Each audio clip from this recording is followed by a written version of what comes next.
ओम नमः शिवाय। ओम नमः शिवाय। ओम नमः शिवाय। ओम नमः शिवाय।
विश्वनाथ भगवान की जय।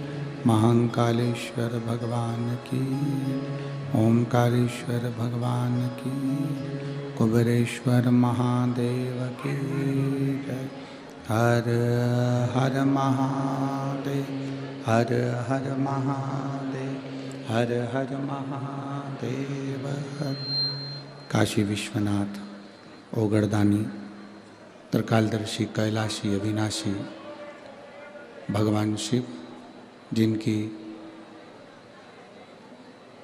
पुनीत पावन शिव महापुराण की कथा संपूर्ण विश्व के कल्याण हेतु बाबा देवादिदेव महादेव की कृपा से श्रवण करने का सौभाग्य प्राप्त हुआ है। बड़े सौभाग्यशाली हैं भटिंडा पंजाब के सभी रहनिवासी, जो आज 2024 की पहली शिवरात्रि के दिन आप इस भटिंडा पंजाब की पवित्र भूमि से शिव पुराण की कथा श्रवण कर रहे हैं। कहते हैं स्कंद पुराण में लिखा है और काशी खंड में वर्णन किया गया है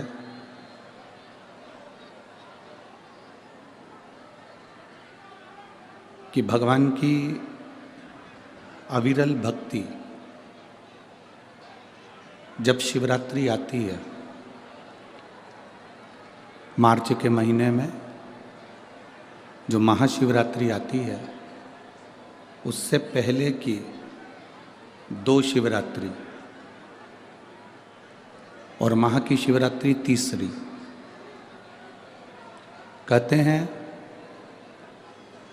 पहली शिवरात्रि, दूसरी शिवरात्रि और माघ महीने में, माह महीने में जो सुंदर आनंद से बाबा देवादिदेव महादेव की जो महाशिवरात्रि का स्मरण आता है, महाशिवरात्रि का पूजन होता है, तो पहली शिवरात्रि पर हम जितना दान करते हैं, पुण्य करते हैं, भजन करते हैं, कीर्तन करते हैं, सत्संग करते हैं या बाबा से अपने दिल की बात कहते हैं, तो तीसरी शिवरात्रि जो महाशिवरात्रि आती है तब तक मेरा बाबा आपको करोड़ों में प्रदान कर देता है और भर देता है। ऐसा क्रम है। तो भटिंडा पंजाब के सभी श्रोता भाई बहन बड़े किस्मत वाले हैं। मैं श्री बांके बिहारी सेवा समिति भटिंडा पंजाब को साधुवाद देता हूँ। कथा के मुख्य यजमान श्री अमरजीत जी मेहता, पंजाब क्रिकेट एसोसिएशन समाज सेवी भटिंडा पंजाब से, जो इस पवित्र शिव महापुराण की कथा के मुख्य यजमान बने हैं। एक बार जोरदार ताली बजाकर उनका स्वागत, वंदन, अभिनंदन। जिन्होंने इस पवित्र शिव महापुराण कथा को पंजाब तक लेकर आए और आपको और हमको श्रवण करने का सौभाग्य प्राप्त हुआ। आज भीड़ भक्तों का सैलाब थोड़ा ज़्यादा है। ग्राउंड के अंदर इतनी जगह नहीं है, कैपेसिटी से ज़्यादा भक्त इस ग्राउंड में हैं और ग्राउंड के बाहर भी आपसे ज़्यादा लोग पूरे दरवाज़ों पर खड़े हुए हैं।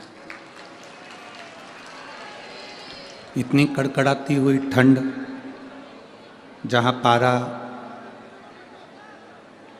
4, 5 और 6 पर जा रहा है, वहाँ इतने 6 पॉइंट पर पारा रहने पर, 6 का टेम्परेचर, 5 का टेम्परेचर, 4 का रहने पर आप इतने लाखों की संख्या में आए हो। ये आपके हृदय में भगवान शंकर की अविरल भक्ति है और बाबा आपकी कामना पूर्ण करे, यही बाबा से विनती है। और तेरी कृपा बिना ना हिले एक भी अणु, लेते हैं श्वास तेरी कृपा से तनो तनो। हे गंगाधार मुक्ति द्वार ओंकार तू, भोले ओंकार तू। आयो शरण तिया शंभु तार तार तू। बखान क्या करूँ मैं राखों के ढेर का, चपटी भभूत में खजाना कुबेर का। हे गंगाधार मुक्ति द्वार ओंकार तू, भोले ओंकार तू। आयो शरण तिया शंभु तार तार। शिव महापुराण वर्णन करती है शिवरात्रि के, महाशिवरात्रि जब आए वो तीसरे नंबर पर कहलाए। तो यदि हम हिसाब लगाएं तो जनवरी की पहली, फरवरी की दूसरी और मार्च की तीसरी। आप जितने बैठकर कथा सुन रहे हो और जितने आस्था चैनल पर कथा सुन रहे हैं, जितने फेसबुक यूट्यूब पर कथा सुन रहे हैं, आप दिल से, हृदय से आज बाबा की कथा में कहकर जाना और उससे प्रार्थना करना। भजन करोगे उसका फल भी ज़्यादा मिलेगा, प्रार्थना करोगे उसका फल भी ज़्यादा मिलेगा, दान कर रहे हो उसका फल भी ज़्यादा मिलेगा, भूखे को भोजन करा रहे हो उसका फल भी ज़्यादा मिलेगा। और तीसरी शिवरात्रि तक इंतज़ार करना कि तुमने 10 रुपया 5 रुपया दान किया या किसी को भोजन कराया या पानी पिलाया या तुमने स्मरण करा। तो जब महा की सुंदर आनंद में शिव महारात्रि आए, उस रात्रि का इंतज़ार करना कि बाबा ने तुमको करोड़ों में गिनती कर दिया कि नहीं दिया। बदल आनंद में देता है, खाली नहीं जाता यहाँ से। बाबा अगर आप कथा सुन रहे हैं, भक्ति कर रहे हैं, भजन कर रहे हैं तो खाली नहीं जाए, आपका स्मरण खाली नहीं जा सकता। बस जरूरी नहीं कि भक्ति का दिखावा करा जाए या भजन का दिखावा करा जाए तो भगवान प्रसन्न होगा, ना ना।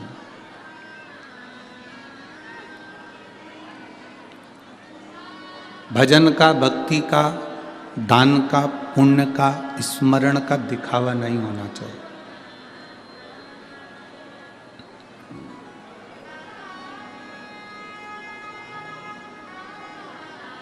किसी को मत दिखाओ कि हम कितनी भक्ति करते हैं।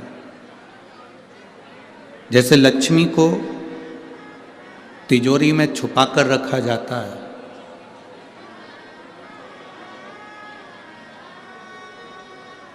घर की बहू बेटी को पर्दे में रखा जाता है, उसी तरह भगवान शंकर की भक्ति अपने दिल में छुपा कर रखो, किसी के सामने प्रस्तुत मत करो कि तुमने अपनी भक्ति कितनी करी। एक राजा नगर में भ्रमण के लिए निकला और राजा जब घूमते घूमते भ्रमण के लिए निकला तो जंगल में पहुंचा, तो जंगल में उसने क्या देखा कि एक कुटिया बनी हुई है, कोई संत उसमें बैठे होंगे, कोई अच्छा सा आश्रम दिख रहा है।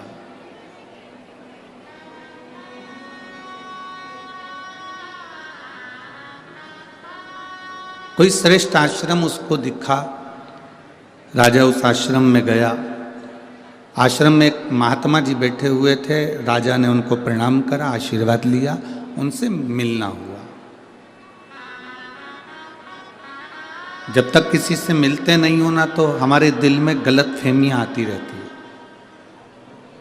जब आप किसी से मिल लेते हो तो समझ में आता है कि व्यक्ति, बंदा कितना जोरदार है, व्यक्ति कितना अच्छा है। जब तक हम मिलते नहीं है ना तब तक हमारे मन में भ्रम रहता है कि ये बेकार है, ये अच्छा है, ये बेकार है, ये अच्छा है, उसकी बुराइयां हम निकालते रहते हैं। जब व्यक्ति से मिलन हो जाता है, उससे हम मिल लेते हैं, तब अनुभव होता है कि व्यक्ति कितना अच्छा, बंदा कितना अच्छा।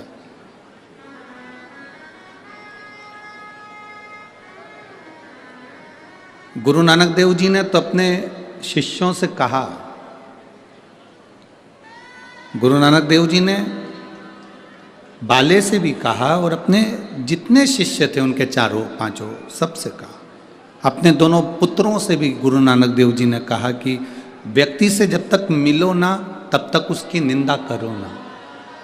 आप पहले मिलो तो कि वो निंदा करने के लायक है कि अच्छा बोलने के लायक है।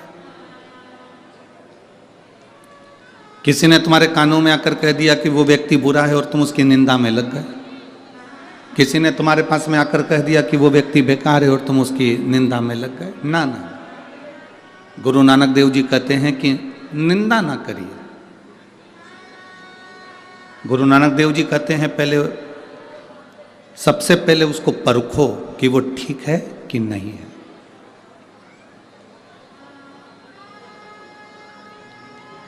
हम किसी को भी अपशब्द कह दें, हम किसी को भी वाणी कुछ भी कह दें, हम किसी को भी आड़ा टेढ़ा कह दें, ये श्रेष्ठता नहीं है।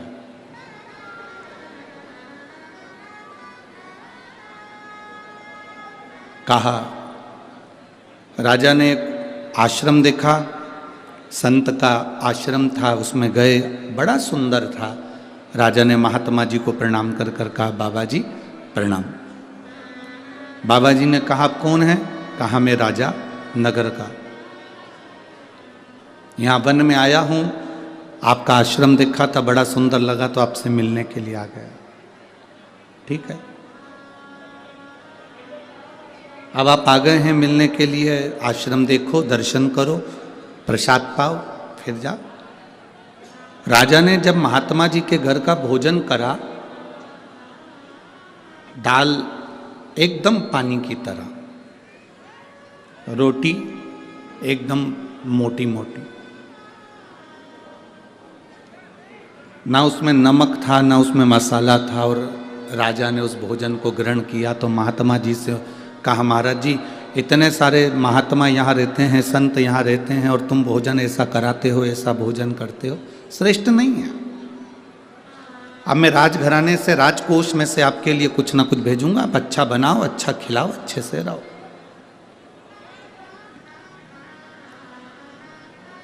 महात्मा जी के यहाँ राजकोष में से धन आने लगा, आश्रम अच्छे से चलने लगा, संत महात्मा वहाँ रहकर भोजन करने लगे।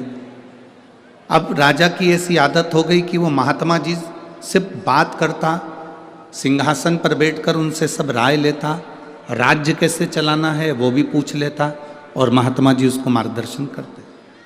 पर राजभवन में 2 मंत्री ऐसे थे जिनको ये महात्मा सुहा नहीं रहा था।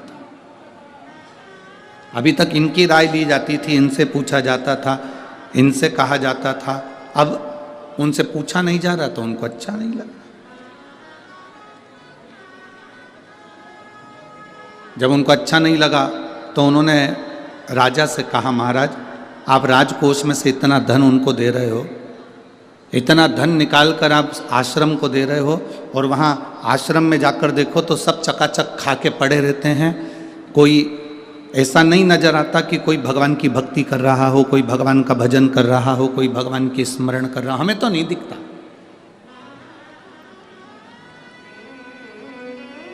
हमको ऐसा कोई नजर नहीं आ रहा।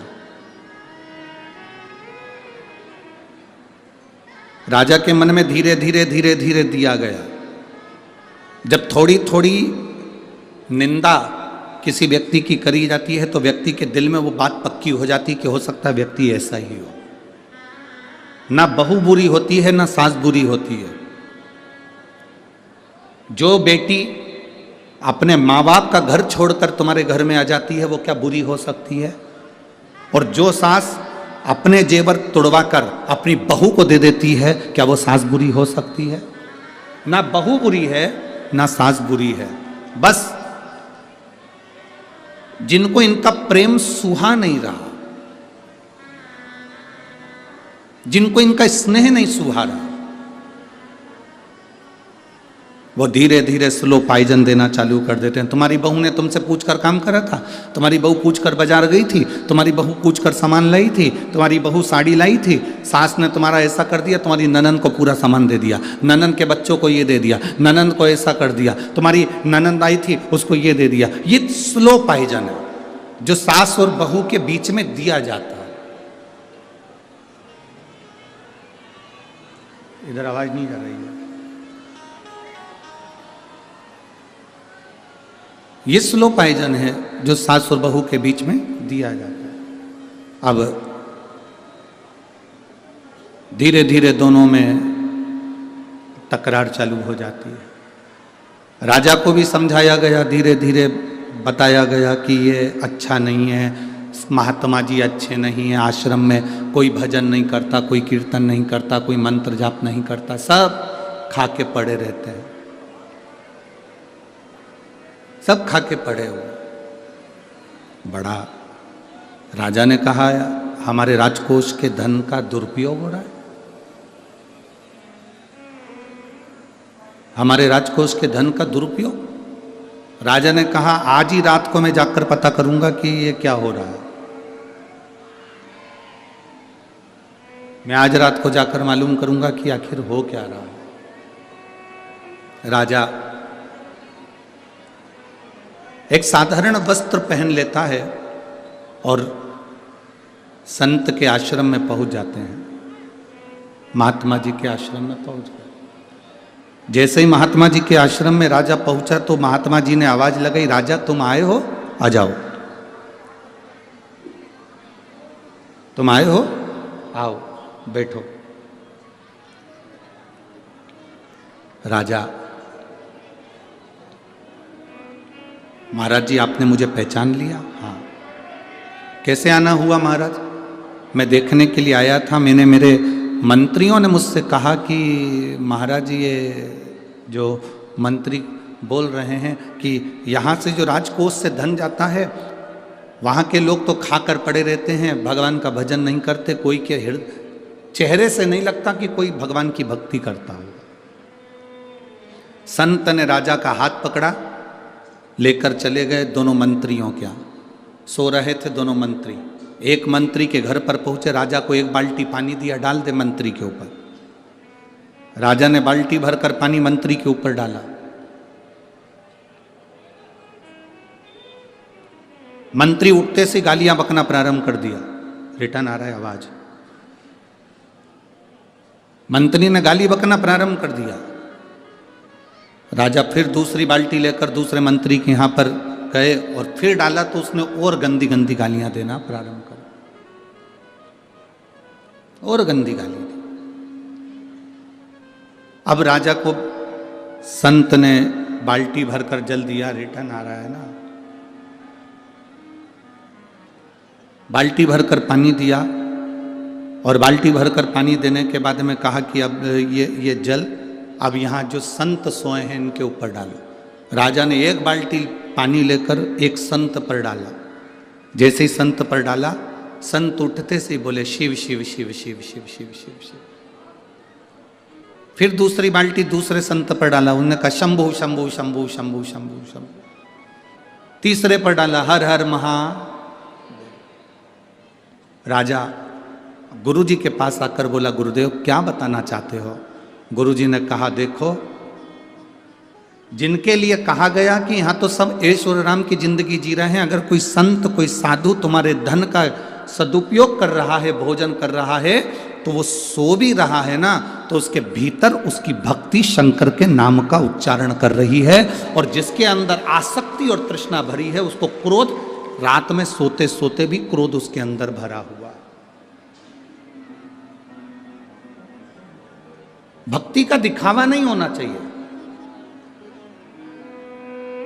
हम चंदन का तिलक लगाएंगे तो हम भक्त कहलाएंगे, ना ना ना बाबा, हमारे यहाँ शिव महापुराण की कथा कहती है ये भक्ति का दिखावा नहीं। हम माला पकड़कर बैठे रहेंगे 24 घंटे तो भक्त कहलाएंगे, ना ना ना ना, ये भक्ति नहीं है हमारा।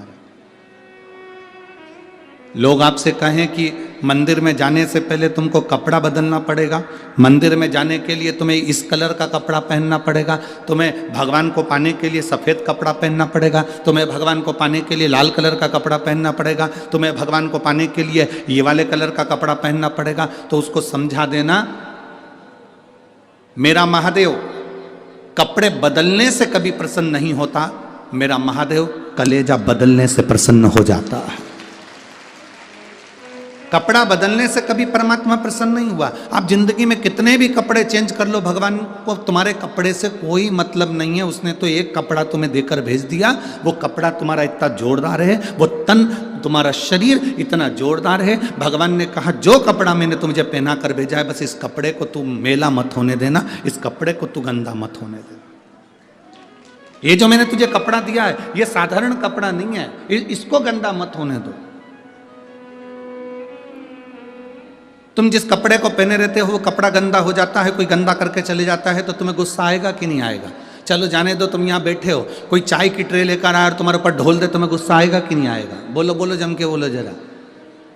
कोई शरबत लेकर आया, यहाँ पर तुम्हारे ऊपर ढोल दे, तुम्हारे कपड़े गंदे कर दे, तुम्हें गुस्सा आएगा कि नहीं आएगा? तुम्हारा कपड़ा किसी ने गंदा करा तो तुम्हें क्रोध आ गया। और तुम्हारे घर में बैठकर कोई तुम्हारा समय गंदा कर कर जाता है, बैठकर दिन भर निंदा कर कर जाता है, अपशब्द कहकर जाता है, गालियाँ देकर जाता है, आड़ा टेढ़ा बोल कर जाता है, निंदा पर निंदा कर कर जाता है, तुम्हारे समय को बर्बाद कर कर जाता है, तो तुम्हें क्रोध क्यों नहीं आता? कपड़ा गंदा करा किसी ने तो तुम्हें क्रोध आ जाता है। तुम्हारा समय गंदा नहीं होना चाहिए। भगवान ने जो 21,600 श्वास मेरे परमात्मा ने प्रतिदिन तुमको निकलने के लिए दी है, ये 21,600 श्वास तुम्हारी व्यर्थ नहीं जाना चाहिए। 3.5 करोड़ रोम छिद्र परमात्मा ने जो दिए हैं ये भगवत भजन के लिए दिए हैं, ये गंदे नहीं होना चाहिए। 21,600 श्वास में से कुछ श्वास सोने में निकल गई, कुछ श्वास वैसे ही निकल गई, पर तुम्हारी श्वास गंदी मत होने देना। इन श्वासों को निंदा में, चुगली में, गाली में, अपशब्द में, क्रोध में जाने मत देना। इन श्वासों को संजोकर परमात्मा की भक्ति में लगाना। शरीर का कपड़ा गंदा होगा चल जाएगा, घर गंदा होगा चल जाएगा, छत गंदी होगी चल जाएगा, कुछ जगह गंदी होगी चल जाएगा, पर इस मन को कभी गंदा मत होने देना, इस मन को स्वच्छ बनाकर रखना, क्योंकि परमात्मा इसी में प्रवेश करता है, भगवान इसी में प्रवेश करता है, परमात्मा इसी में पहुंचता है। एक पत्र है,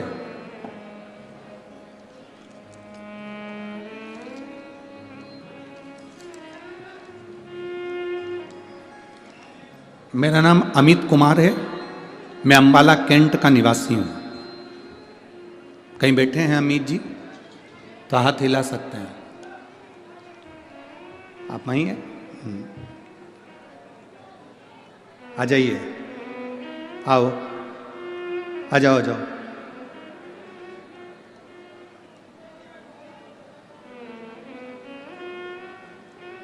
मेरा नाम अमित कुमार है, मैं अंबाला कैंट का निवासी हूं। मैं एक लोटे जल का वर्णन करना चाहता हूं। कई सालों से नशा कर रहा था, इतना नशे में डूब गया था कि मुझे अपनी भी सुध नहीं रहती थी। शायद दुनिया के लोगों ने मुझे नकारा समझा और मैं नशे में दिन रात लीन रहने लगा। गुरुदेव, इतना नशा करता था, इतना नशा करता था कि कुछ भी नहीं देखता था। एक बार ट्रेन से सफ़र कर रहा था, नशे के कारण ट्रेन की चपेट में आ गया और मेरे दोनों पांव कट गए। एक्सीडेंट हो गया, मेरी दोनों टांगे कट गई। अब दोनों टांगे कट गई तो बड़ा तकलीफ में रहा। सोच लिया था कि अब मरना है, अब जिंदा नहीं रहना। जब पांव चले गए, मरना।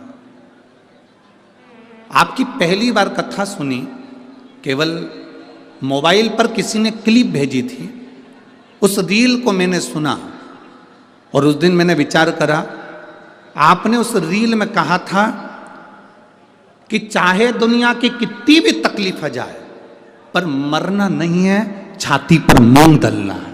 यह आपने उस कथा में कहा था। गुरुदेव,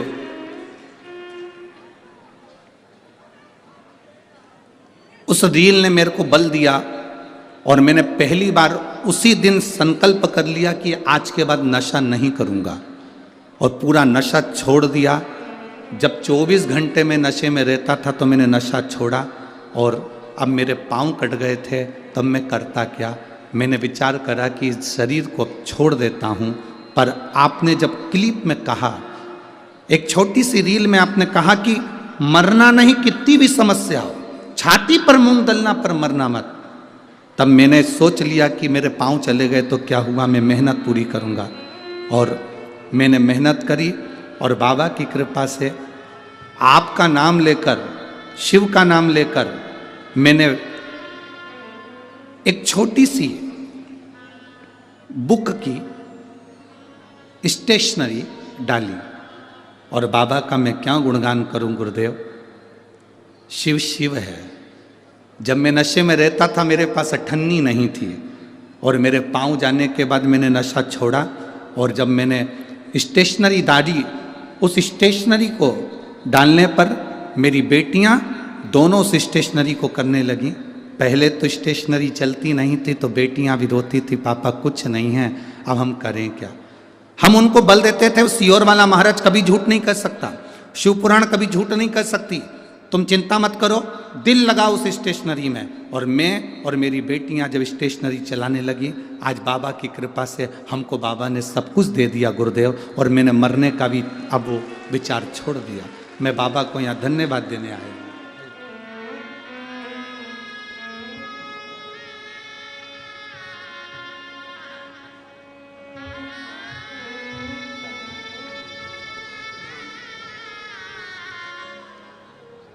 ठीक हो?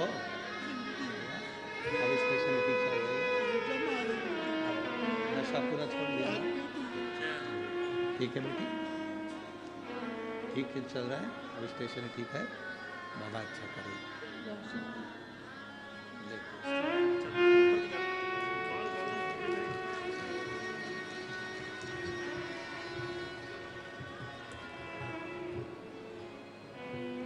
पत्र में लिखा है गुरुदेव, मेरी जिंदगी तो कब की खत्म हो गई होती अगर ये शिव पुराण नहीं होती। मेरा जीवन पूरा चले गया। जिंदगी जीवन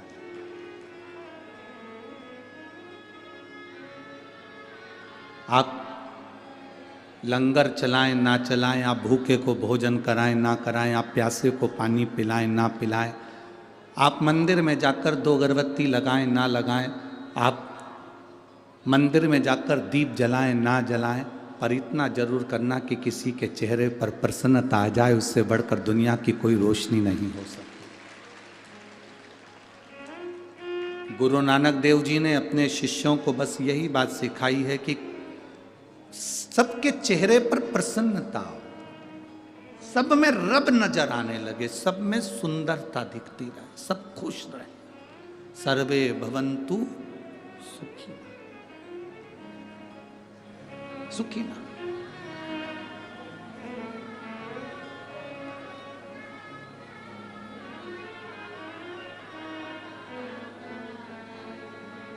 जियो।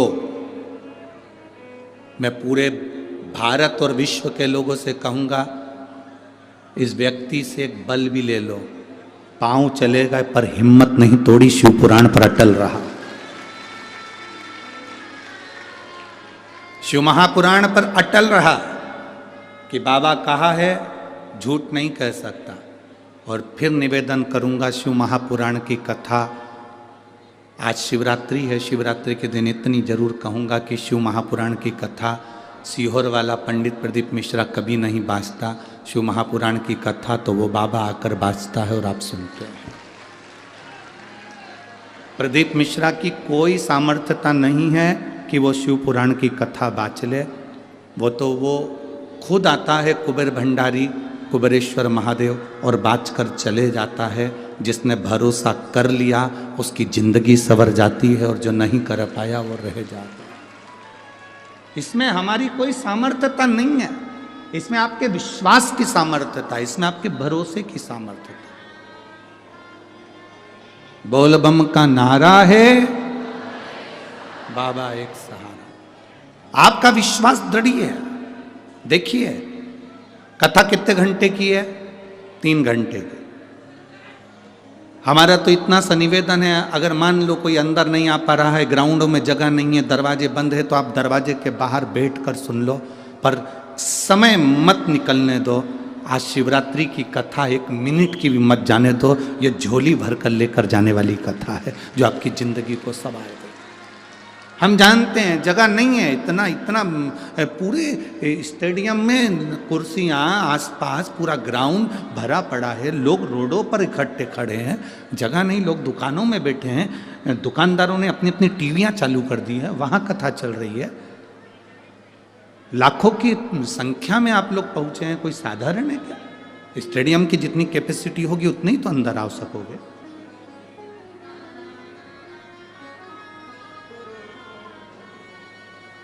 और कितनी मैं पंजाब की प्रशासन को, पंजाब के मुख्यमंत्री जी को, यहाँ के कलेक्टर, एसपी, कमिश्नर, सबको धन्यवाद देता हूँ। बहुत सुंदर व्यवस्था आपने भटिंडा की कथा में संभाली है, बहुत सुंदर व्यवस्था। प्रशासन का एक एक बंदा दिल से सेवा कर रहा है, रोड पर खड़ा है तो भी सेवा कर रहा है, साइड में खड़ा है तो भी सेवा कर रहा है। एक एक बंदे ने बहुत दिल से सेवा करी। यहाँ की नगर निगम, नगर पालिका हो, नगर निगम हो, वहाँ के भी जो कमिश्नर आदि को, वहाँ के जो अध्यक्ष वगैरह हैं, उनको भी साधुवाद देता हूँ।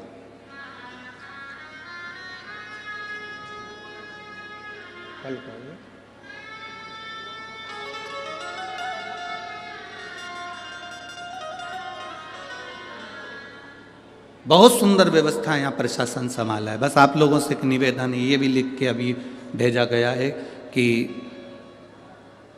सारे स्टेडियम के बाहर बहुत ज़्यादा भीड़ है, इसलिए आप लोगों से निवेदन है कि स्टेडियम के जितने गेट हैं उनके बाहर जो लोग खड़े हैं, आप लोग वहीं पर बैठकर कथा का रसपान करें और आवाज़ आपके वहाँ तक आए। हम बाबा से यही प्रार्थना करते हैं। स्टेडियम के किसी भी दरवाजे पर आप कोई भी धक्का मुक्की ना करते, वहीं बैठ जाओ, कंकर शंकर है, आप शिवरात्रि की कथा सुनने आए हो। जहां पूरे स्टेडियम के बाहर जितने गेट हो इस स्टेडियम के, उसके बाहर जहां जगह हो वहां बैठो और पसार कर झोली बाबा से प्रार्थना करो, बाबा मुझे खाली मत भेजना।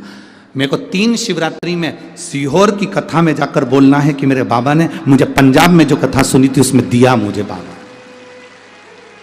जब मैं 7 मार्च की कथा में सीहोर पहुंचूं, 13 मार्च तक कथा सुनूं, तो उसमें बाबा के सामने मेरा पत्र हो भटिंडा पंजाब का भी, और मैं कहूं बाबा से कि मैंने वहां की कथा सुनी थी और आपने कहा था गुरुजी ऐसा दान, ऐसा भजन, ऐसा पुण्य करना, वो बढ़कर मिलेगा, और मुझे मिला। ये विश्वास आपके भीतर हो, एक भरोसा हम जगाएं हमारे भीतर भगवान की भक्ति का। दिखावे से दूर, सब जगह दिखावे से पंडित हो जाओ, दूर हो जाओ। हमें दिखावे से परमात्मा नहीं मिल सकता, दिखावे से कभी भगवान नहीं मिल सकता। आप कितने भी कपड़े चेंज कर लो, भगवान नहीं मिल सकता। भगवान को पाने के लिए केवल आपके भीतर विश्वास जागृत करना, भरोसा। और तेरा ही दिया मैंने खाया पिया है, तेरा शुक्रिया है, तेरा शुक्रिया है। मेरे बाबा ने बहुत दे दिया है, तेरा शुक्रिया है, तेरा शुक्रिया। ये जायदाद दी है, औलाद दी है, मुसीबत में हर वक्त इमदाद दी है, तेरा ही दिया मैं खाया पिया है, तेरा शुक्रिया, तेरा शुक्रिया। जो बोले सो निहाल। एक विश्वास होना चाहिए, एक भरोसा होना चाहिए, एक दृढ़ता होना चाहिए। और जब हमारे भीतर दृढ़ता हो, विश्वास हो, भरोसा हो, तो बाबा क्यों ना मिले, क्यों ना मिले। शिव महापुराण की कथा कह रही है, भगवान शंकर का संवाद कर रहा है कि राजा के सामने कह दिया, संत ने दिखावा नहीं होता भक्ति में, भक्ति में दिखावा नहीं होता, भक्ति दिखावे से दूर होती है। और भक्ति में जहां दिखावा आ जाए वो समझ लेना कि भक्ति नहीं है, वो भक्ति नहीं है। भक्ति दिखावे से दूर कर दीजिए।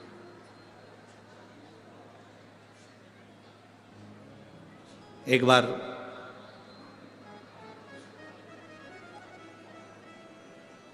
माता पार्वती भगवान शिव के साथ में बैठी हुई थी।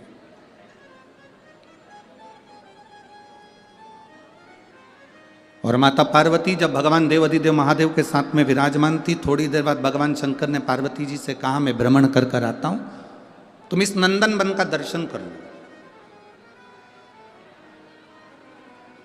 तुम इस नंदन वन का दर्शन करो, मैं भ्रमण कर कर आता हूं। और नंदनवन किसको कहते हैं, हमने पहले भी कथा में कहा, नंदनवन काशी को कहते हैं।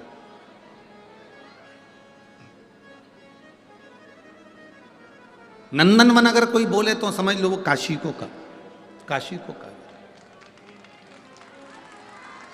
नंदनवन काशी को कहा गया। और भगवान देवाधिदेव महादेव ने कहा कि मैं आप नंदनवन का दर्शन करो, मैं भ्रमण कर कर आता हूं। शिव जी भ्रमण के लिए निकल गए, भगवान शंकर भ्रमण के लिए निकले। और नंदनवन का दर्शन माता पार्वती जी कर रही थी। थोड़ी देर बाद आकर बाबा देवाधिदेव महादेव बैठ गए।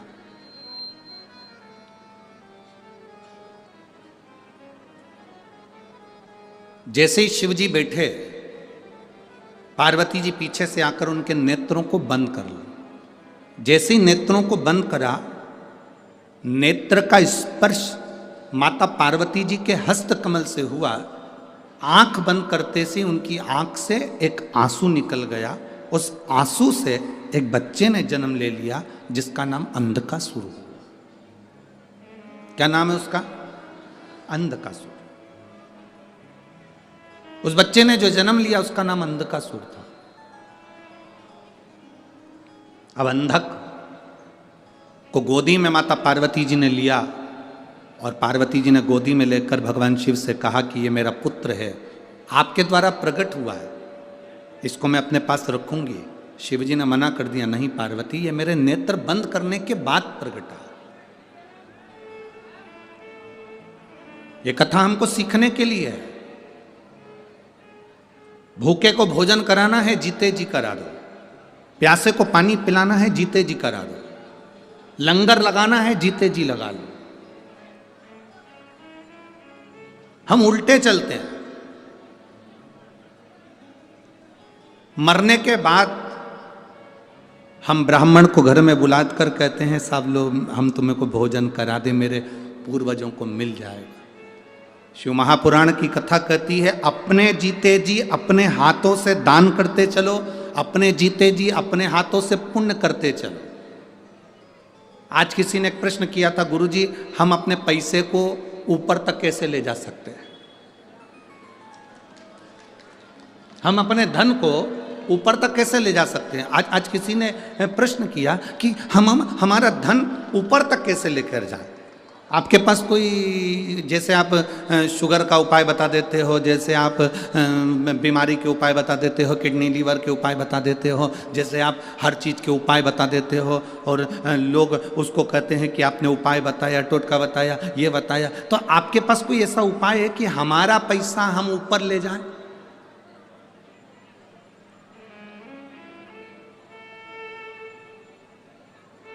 अब प्रश्न करने वाले ने कोई गलत प्रश्न नहीं किया है। क्या आपने बताया कि बुखार में ऐसा कर लेना, फीवर आए तो ऐसा कर लेना, हमारे धन को हम ऊपर कैसे लेके जाएं, उसका कोई उपाय बताओ। तो हमारा निवेदन है, जिसने प्रश्न किया उसको हाथ जोड़कर निवेदन है कि पैसे को ऊपर ले जाना है तो पैसे का पुण्य बना। पैसे का अगर पुण्य बन गया तो पैसा तुम्हारे साथ नहीं जाएगा, पर पैसे का जो तुमने पुण्य बनाया है वो पुण्य तुम्हारे साथ चला जाएगा। अब पैसे का पुण्य कैसे बनेगा? हमने किसी को भोजन कराया, हमने लंगर लगाया, हमने किसी को दवाई दिलाई, हमने किसी को औषधि दिलाई, हमने किसी के साथ दे दिया, हमने किसी के साथ अच्छा कर दिया, ये हमारे पैसे का पुण्य है। ये पुण्य अपने साथ जाने वाला। धन हमारे साथ नहीं जाएगा, पर पैसा हमारे साथ नहीं जाएगा, पर पुण्य हमारे साथ जाएगा। अरे मत बुरे कर्म कर बंदे वरना पछताएगा, भगवान की आंखों से तू बच नहीं पाएगा, तू बच नहीं पाएगा। अरे ओ अज्ञानी मत करना। पैसे का पुण्य बनाइए। अगर भगवान धन दे, और ऐसा नहीं है कि भटिंडा में किसी के पास धन की कमी होगी, मेरा बाबा भोलेनाथ देने वाला बैठा है, कोई कमी आपको नहीं रखेगा। पर पैसा यदि भगवान ने दिया है तो उस पैसे का पुण्य बनाओ। पैसे का पुण्य कैसे बनता है? ये शिव महापुराण की कथा सिखा रही है। मैं माननीय अमरजीत जी मेहता जी को, उनकी धर्म पत्नी को, उनके बच्चों को, उनके पूरे परिवार को, उनके भाई बहन जो भी हैं और उनके माता पिता आदि जितने भी हैं, मैं उनको बहुत बहुत धन्यवाद देता हूँ। आपने पुण्य बनाया है और ये सब पुण्य बनाने की सामर्थ्यता होना चाहिए। ऐसे पुण्य बनाने की सामर्थ्यता होना चाहिए कि अपने धन को अपन सही जगह लगाओ। ये पूरा पंजाब, ये पूरी भटिंडा नगर का शहर इस कथा के लिए बहुत समय से इंतजार कर रहा था। बोलो री जी सही बात है कि गलत है? बहुत समय से इंतजार कर रहा था। जैसे प्यासे को पानी पिलाते हैं और प्यासा तृप्त हो जाता है, इस कथा को आप भटिंडा में लेकर आए और आपने इतना अरेंजमेंट करवा कर ये कथा को करा, इन सब की प्यास बुझाई, इसका पुण्य आपके खाते में जाता है। इसका पुण्य आपके खाते में जाता है।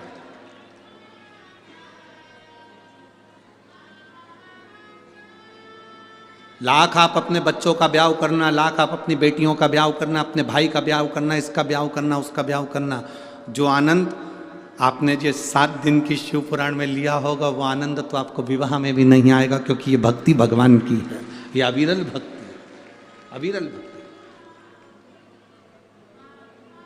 और भगवान अगर धन दे तो कहना मेहता जी अब एक बार का था कि ऐसी कृपा करना कि हम भी कदम से कदम मिलाकर एक बार फिर शिव महापुराण की कथा अपने भटिंडा में करा सके। ऐसी कृपा और दया की ना होती जो आदत तुम्हारी, दया की ना होती जो आदत तुम्हारी, तो सुनी रहती अदालत तुम्हारी, गरीबों के दिल जो जगह तुम ना पाते, तो किस दिल में होती इबादत तुम्हारी। आपके मन में जो भाव हो उसको श्रेष्ठ बनाइए, श्रेष्ठ। जब श्रेष्ठ भाव प्रकट होगा तो शिव अपने आप प्रकट होगा, अपने आप। शिव को मिलने में देरी नहीं। भाव की शुद्धता रखना, शिव मिल, भाव की शुद्धता। शिव महापुराण की कथा कर रही है, भगवान शंकर का संवाद कर रहा। पार्वती जी ने जैसे ही हाथ रखा बालक उत्पन्न हुआ, उस बालक को उन्होंने लिया, उसका नाम अंधकासुर हुआ। शिव जी कह रहे हैं पार्वती इसको पुत्र मत मान।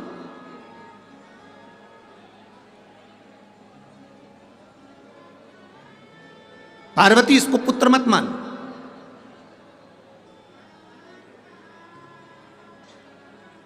पार्वती इसको समुद्र में फेंक दे, फेंक इसको समुद्र में। पार्वती जी कहती नहीं नहीं नहीं, ये आपके द्वारा प्रकट हुआ है, मैं इसको फेंक नहीं सकती। शिव जी कह रहे हैं मेरे नेत्र बंद थे, उसके बाद प्रकट हुआ है। आपसे पूछेंगे एक बात, उत्तर जरूर देना। दिन में कोई तुम्हारे यहां आए, दरवाजा बजाकर तुम्हारे यहां आए, बेल बजाकर तुम्हारे यहां आए,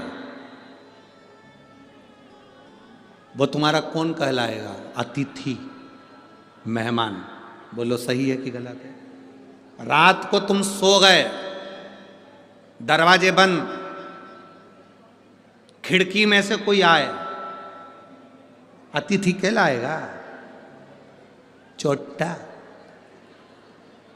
वो अतिथि नहीं कहला, वो चोर कहलाएगा। दिन में आता, बेल बजा कर आता, दरवाजा बजा कर आता, हम उसको चाय भी पिलाते, भोजन भी कराते, अतिथि का आदर भी करते। अतिथि देवो भव। अब रात को आ रहा है, सब सो गए, खिड़की तोड़कर, दरवाजा तोड़कर पीछे से आ रहा है, तो वो अतिथि नहीं, वो चोर है।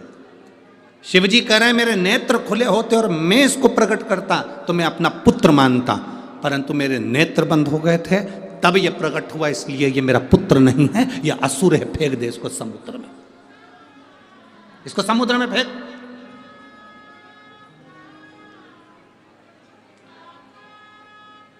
इसको समुद्र में डाल दे, ये मेरा पुत्र नहीं है, डाल दे इसको समुद्र में। पार्वती जी ने उसको गले से लगा लिया, ये मेरा बेटा है, ये मेरा पुत्र है, ये मेरा बेटा है, मेरा पुत्र है।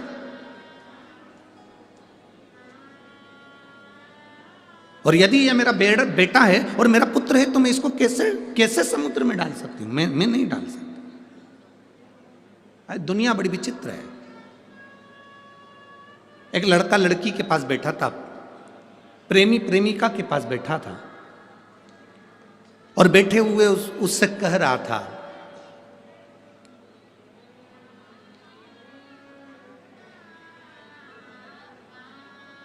प्रेमी प्रेमिका से कह रहा था, तेरी आंखों में मुझे पूरी दुनिया नजर आती है, पूरी दुनिया नजर आ रही है, तेरी आंखों में मुझे पूरा जहान दिख रहा है, पूरा जहान।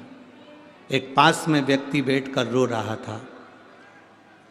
वो व्यक्ति इसके पास आकर बोला, भैया, ए भैया, बोलो, आपको आपकी इस प्रेमिका की आंखों में पूरी दुनिया नजर आ रही है, 2 दिन से मेरी भैंस खो गई है, तुम ढूंढ दो उसका एड्रेस बता।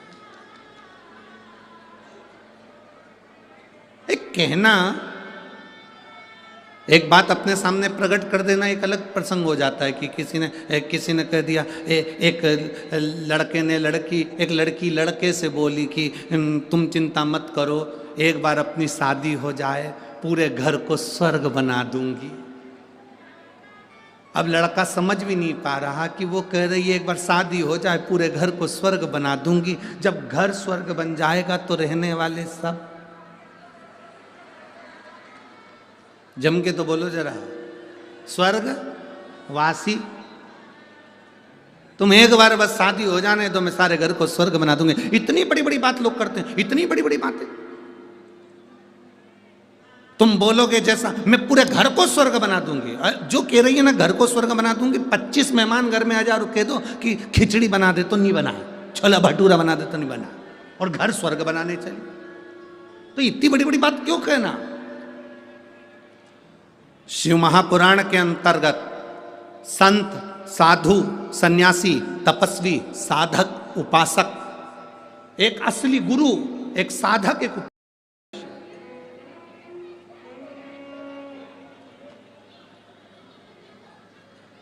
और तेरा ही दिया मैंने खाया पिया, तेरा शुक्रिया, तेरा शुक्रिया। ये शुक्राना देते रहो बाबा को।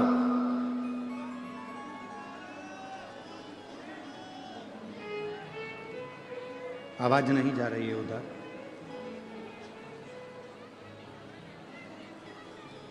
शुक्राना देते रहिए, शुक्रिया करते रहिए।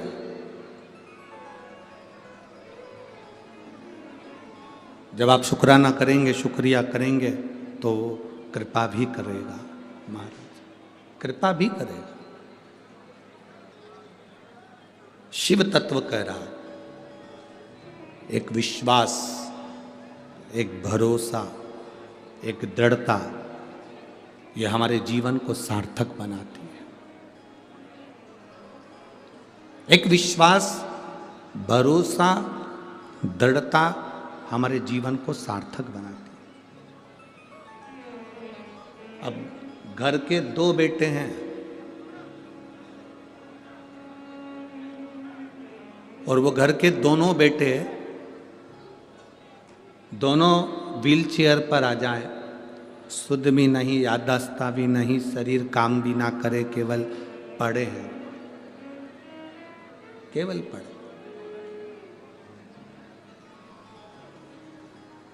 जिंदगी का कितना बड़ा दुख होगा, कितना बड़ा दुख। पर उन्होंने भरोसा करा,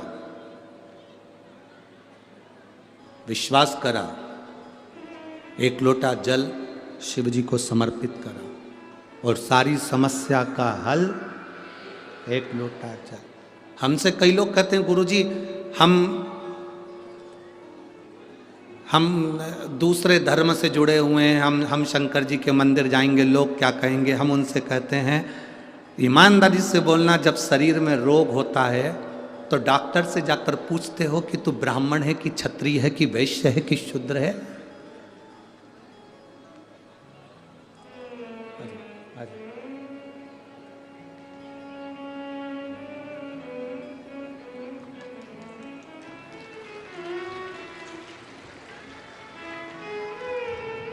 ठीक है बाबू, आराम है, शरीर पूरा।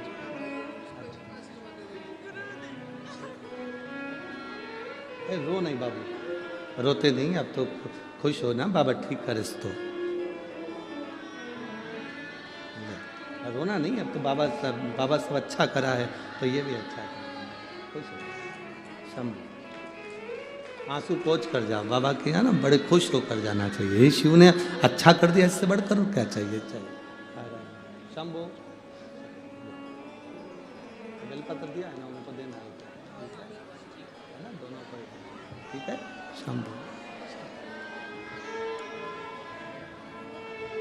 अरे खाली ना जाता कोई दर से तुम्हारे, खाली ना जाता कोई दर से तुम्हारे, मैं भी खड़ी हूँ नन्ही बाहें बसा, अपने हृदय से लगा लो, लगा लो, गिरा जा रहा हूँ, उठा लो, उठा लो, भोले अपने दर से अब तो न टालो, गिरी जा रही हूँ, उठा लो। उसका भरोसा एक दृढ़ हो, विश्वास पक्का, सुनता है।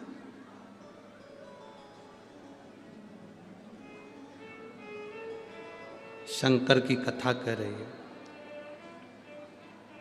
ये मेरे नेत्र बंद करने के बाद प्रकट हुआ, फेंक दे समुद्र के अंदर ना। बाबा आपका पुत्र है, पुत्र, हम पुत्र की स्वीकृति करते हैं पर हमारे सामने प्रकट हुआ होता। नेत्र बंद करने के बाद प्रकटा है ना, यह श्रेष्ठता नहीं है।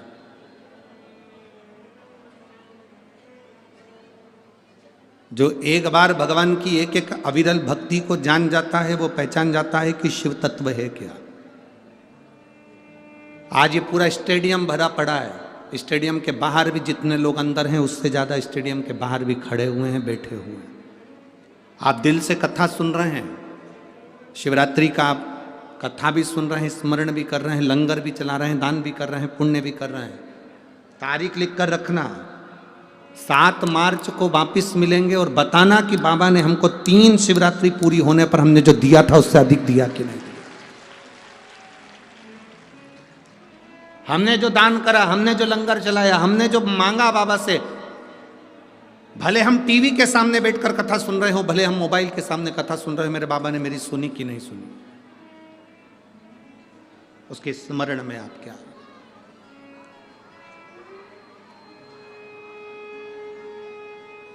महाराज, बालक प्रकट हुआ, नेत्र बंद करने के बाद समुद्र में फेंक दिया गया, समुद्र में डाल दिया गया। और समुद्र में जब उस बालक को फेंका गया तो नीचे जब हिरण्याक्ष ने उस बालक को झेल लिया और उस बालक को पाल पोस के बड़ा करा, हिरण्याक्ष के प्राण छिड़ गए, वराह भगवान प्रकट हो गए, हिरण्याक्ष को मार दिया। हिरण्याक्ष के जाने के बाद अंधकासुर बड़ा हो गया। अंधकासुर जब बड़ा हुआ तो उसने वर मांगा, उसने वर मांगा। और अंधकासुर ने वर मांगा ब्रह्मा जी से, ब्रह्मदेव मुझे वर दीजिए। ब्रह्मा जी ने कहा क्या वर चाहिए, मैं कभी मरूं ना। ब्रह्मा जी ने कहा यह कभी नहीं हो सकता कि जिंदगी में कोई अमर पैदा हुआ, मरना तो पड़ेगा। केवल एक शिव, इस मृत्यु लोक का देव अधिदेव केवल एक महादेव ऐसा है जो न जन्मा है न मरता है, वो तो एक बिंदु के रूप में, और बिंदु सर्वस्व है, सर्वस्व है बिंदु,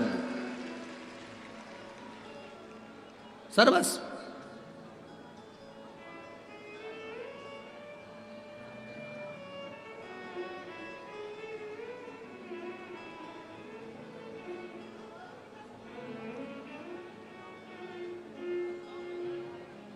भारत की भूमि पर एक शिव जी का मंदिर ऐसा है जहां गुरु नानक देव जी बैठकर, गुरु नानक देव जी जहां बैठकर नामदेव जी महाराज को शंकर की विभूतियों का वर्णन कर रहे हैं।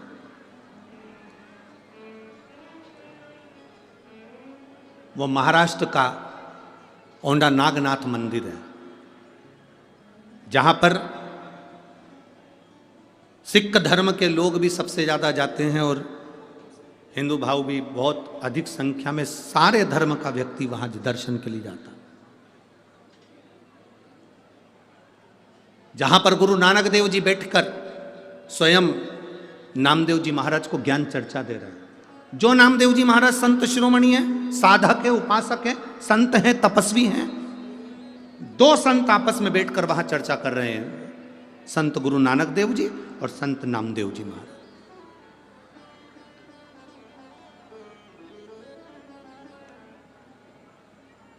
जब नामदेव जी महाराज को मंदिर में कीर्तन करने पर उठाकर बाहर, उनको उठाकर बाहर कर दिया गया,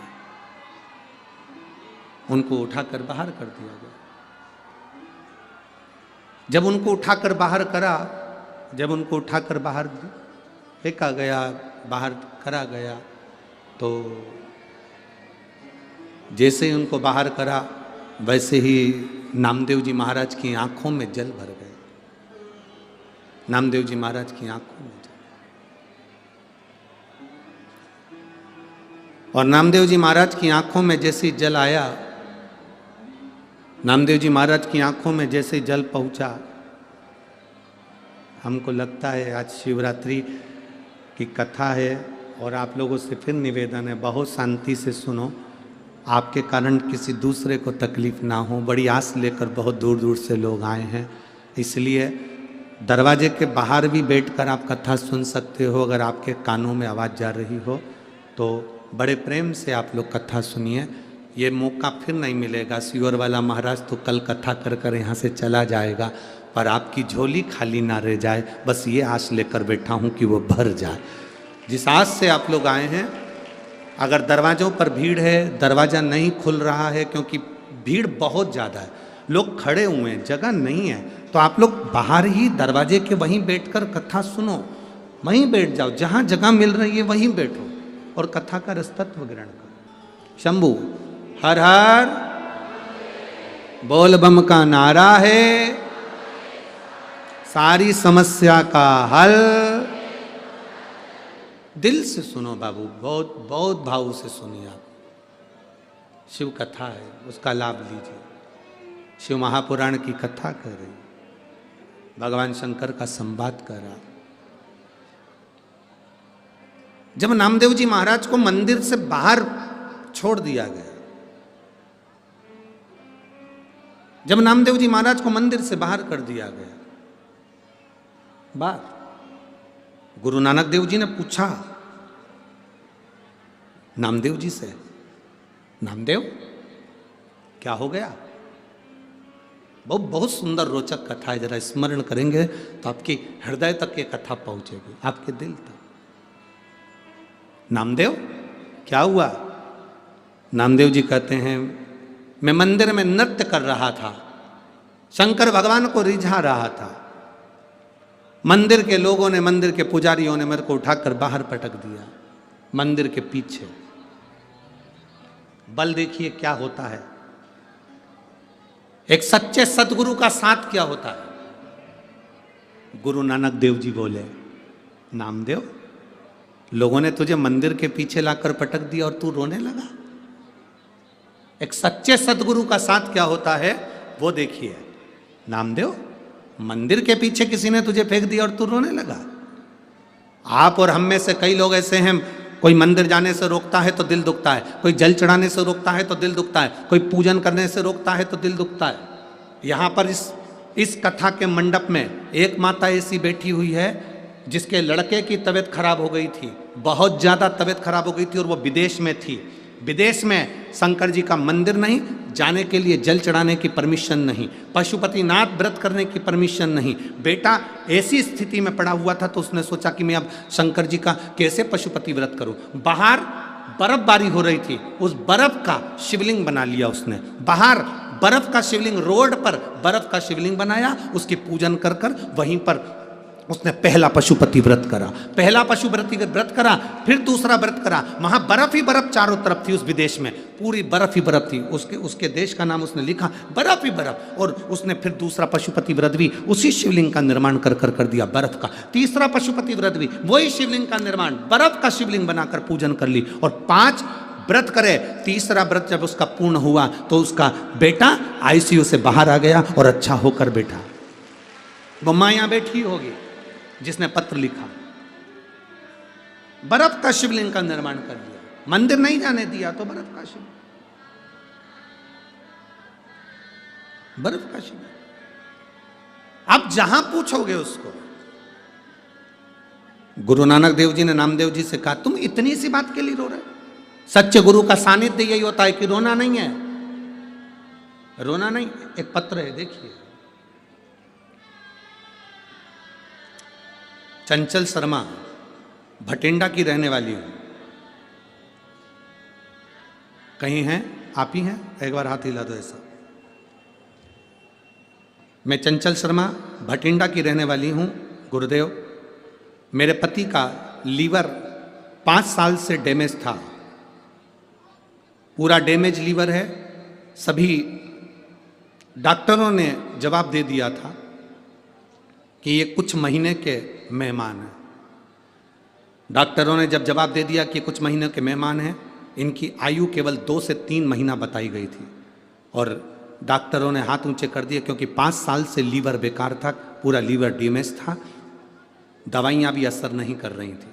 गुरुजी, मेरी पड़ोसन के कहने पर मैंने पहली बार आपकी कथा सुनी और मेरा विश्वास जागृत हुआ। आप कहते हो कि सीहोर का रुद्राक्ष केवल रुद्राक्ष है, मैं कहता हूं सीहोर की कुबेरेश्वर धाम की भूमि भी शंकर की भूमि से कम नहीं, कैलाश पर्वत से कम नहीं है। मैं बाबा को वहां विनती कर कर आई, गई, एक रुद्राक्ष लेकर आई और बाबा को मैं वो रुद्राक्ष पानी में गलाकर शिव जी को चढ़ाने लगी। बाबा, मैं बाबा का क्या वर्णन करूं।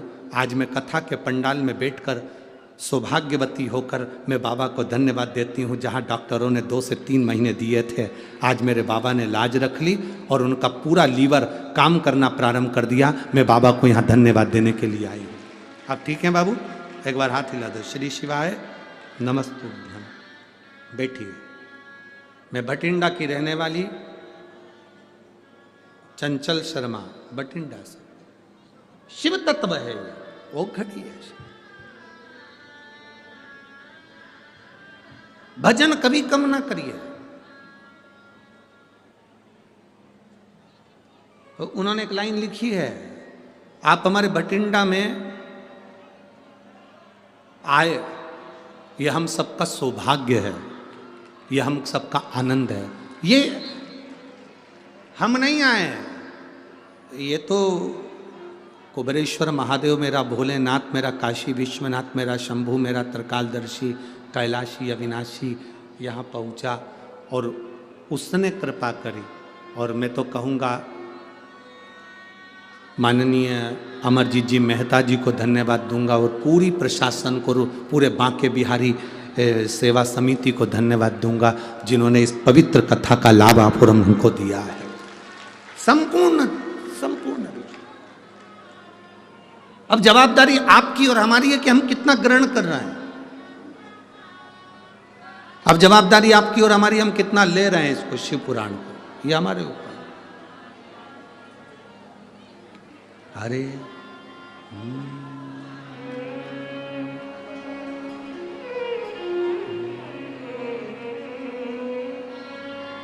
तेरे भरोसे मेरी गाड़ी, तू जाने तेरा काम जाने।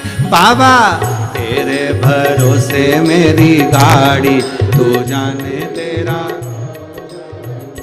बाबा तेरे भरोसे मेरी गाड़ी, तू जाने तेरा काम जाने। बाबा तेरे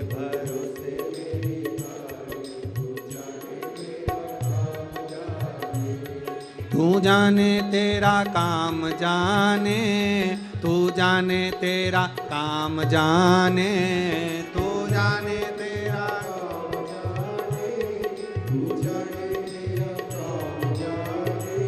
ओ बाबा से दोनों हाथों से प्रार्थना करते हुए, तू जाने तेरा काम जाने, तू जाने तेरा काम जाने, तू जाने तेरा काम जाने, तू जाने तेरा काम जाने। बाबा तेरे भरोसे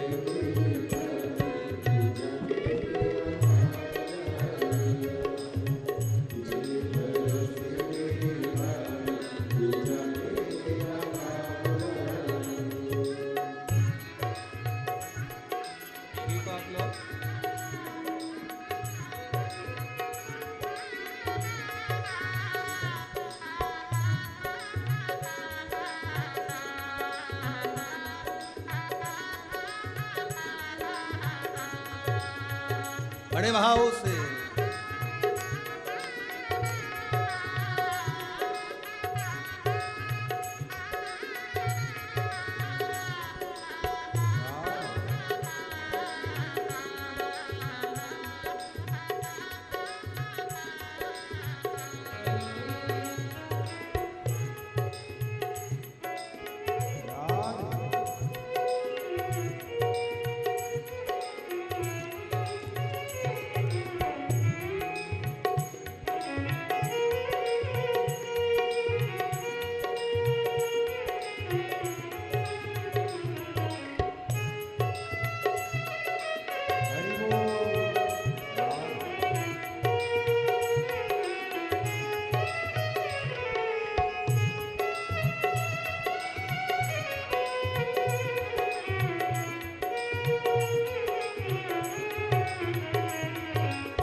जाने तेरा काम जाने, तू जाने तेरा काम जाने, तेरे भरोसे मेरी गाड़ी, तू जाने तेरा काम जाने, तेरे भरोसे मेरी गाड़ी, तू जाने तेरा काम जाने, तू जाने तेरा काम जाने, तू जाने तेरा काम जाने, तू जाने तेरा काम जाने, तू जाने तेरा काम जाने। बाबा तेरे भरोसे मेरी गाड़ी, तू जाने तेरा काम जाने। बाबा तेरे भरोसे मेरी गाड़ी, तू जाने तेरा काम जाने। ओ बाबा तेरे भरोसे मेरी गाड़ी, तू जाने तेरा काम जाने। बाबा तेरे भरोसे मेरी गाड़ी, तू जाने तेरा काम जाने। हार हार अपने स्थान पर बैठकर भगवान शिव जी से अपने मन की बात बड़े भाव के साथ दिल से प्रार्थना करिए, भाव से कहिए। आज शिवरात्रि का दिन है, जहाँ जगह मिले वहाँ बैठकर बोलिएगा, जहाँ जगह मिल जाए, ग्राउंड के अंदर हो, ग्राउंड के बाहर हो, नीचे हो, ऊपर हो, जहाँ हो वहाँ बैठकर, आज शिवरात्रि है, बाबा से मन से जो कार्यकर्ता हैं वो भी बैठकर प्रार्थना करना कि बाबा तेरी कृपा से हम ये कथा श्रवण करें, ऐसी कृपा करना कि पुनः फिर एक पत्र हमारा भी इस व्यासपीठ पर पहुँचे और दिल की बात हम भी कह सकें। बड़े भाव से सब उच्च स्वर में बाबा के नाम का स्मरण कर, प्रणाम कर, भाव से बोलेंगे।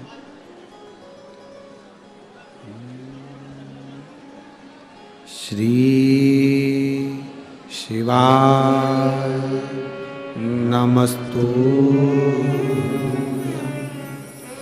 श्री शिवाय नमस्तु, श्री शिवाय नमस्तु, श्री शिवाय नमस्तु, श्री शिवा नमस्तुभ्यं भोला सब दुख काटो हमारा। ओ भोला सब दुख काटो हमारा। शिव शंकर जपूं तेरी माला, भोले बाबा जपूं तेरी माला। भोला सब दुख काटो हमारा। ओ भोला सब दुख काटो हमारा। वेश है मंगल मंगलकारी, वेश है मंगल मंगलकारी। शमशान वासी हमारा, शमशान वासी हमारा। ओ भोला सब दुख काटो हमारा। ओ भोला सब दुख काटो। शिव कथा कह रहे हैं, भगवान शंकर का चरित्र कह रहा। अंधकासुर को समुद्र में डाल दिया था, उसने वर मांगा, ना नीचे ना ऊपर, कहीं मेरे प्राण ना जाए, मैं मरूं ना। जन्म लिया है, मृत्यु जरूर आएगी।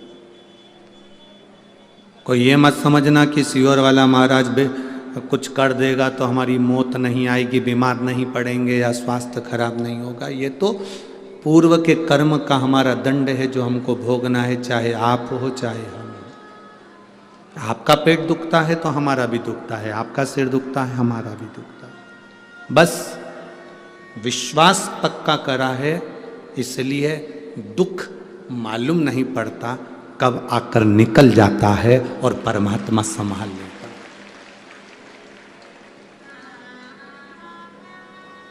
कब आएगा कब संभालेगा पता नहीं पड़ेगा।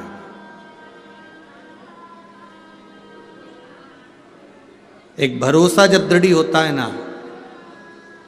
एक लड़की ने लिखा कि मेरी माँ ने ज्योतिषी को पत्रिका दिखाई, पत्रिका में उन्होंने बता दिया था कि मेरी सरकारी नौकरी नहीं लगेगी। उस बेटी ने पत्र में लिखा।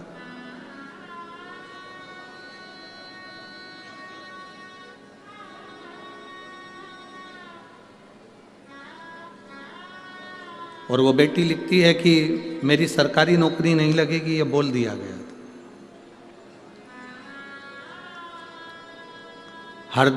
हरदीप गोस्वामी, सुनामा उधम सिंह वाला, संगरूर से आई हूँ। कहीं बैठी होंगी तो हाथ हिला सकती। हरदीप गोस्वामी, वासी सुनामा उधम सिंह वाला, संगरूर से आई हूँ। मेरा मोबाइल नंबर ये है, कहीं बैठी हो तो हाथ हिला सकती। लिख रही हैं, हमारी माता जी ने पत्रिका दिखाई ज्योतिषी को, तो ज्योतिषी ने कह दिया था मेरे भाग्य में सरकारी नौकरी नहीं है। लेकिन मैंने मेरी माँ से कहा,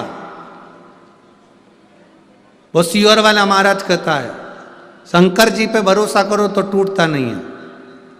तो एक बार मैं भी जल चढ़ा कर देखती हूँ। जल चढ़ाना प्रारंभ करा, इतने सालों से एग्जाम दिया था, नहीं हुआ। अब की बार बाबा का एग्जाम दिया और बाबा की कृपा से मेरी सरकारी नौकरी लगी। मैं बाबा को यहाँ धन्यवाद देने के लिए। शिव तत्व है, योग घड़ी शंभु है क्या? अच्छा, हाथ हिला दो दीदी एक बार। हाँ, कैमरे वालों को आप दिख गए हो? हाँ दिख गए? हाँ ठीक है। हाँ एक बार हाथ हिला दो। ठीक है दिख गए। बैठ जाओ। श्री शिवाय। नमस्ते। ज्योतिषी कह दिए सरकारी नौकरी नहीं लगेगी, पर दुनिया का सबसे बड़ा ज्योतिषी एक है जिसने समय बनाया, नक्षत्र बनाया, घड़ी बनाई, काल बनाया, उसी को लोगों ने महाकाल कहा। अकाल मृत्यु वो मरे जो काम करे चंडाल का, और काल उसका क्या बिगाड़े जो भक्त हो महाकाल का। जो शिव का उपासक है उसे क्या सोचना, क्या विचार कर।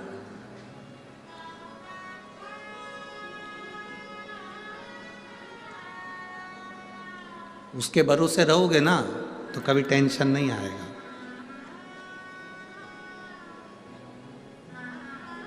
उसके भरोसे चलोगे तो जीवन में सुख का अनुभव करोगे। अनुभव, हाँ, भटकोगे तो कोई भरोसा नहीं, कोई भरोसा नहीं। हिम्मत मत छोड़ो।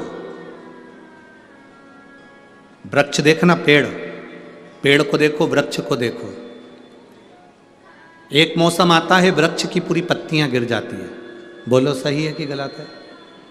एक मौसम आता है वृक्ष पर बहुत सारे फूल लगते हैं, बाद में वो फूल टूट जाते हैं, बोलो बोलो, बोलते जाओ, सही है? एक समय ऐसा आता है कि पूरा वृक्ष एकदम वीराना हो जाता है, वीराना। पर जो उसकी जड़ होती है ना, पत्ती कितनी भी गिर जाए, फूल कितना भी गिर जाए, जड़ अफसोस नहीं करती। उसको मालूम है अगर मैं हिम्मत करूंगी तो वापिस पत्ती आएगी और वापिस फूल आएगा।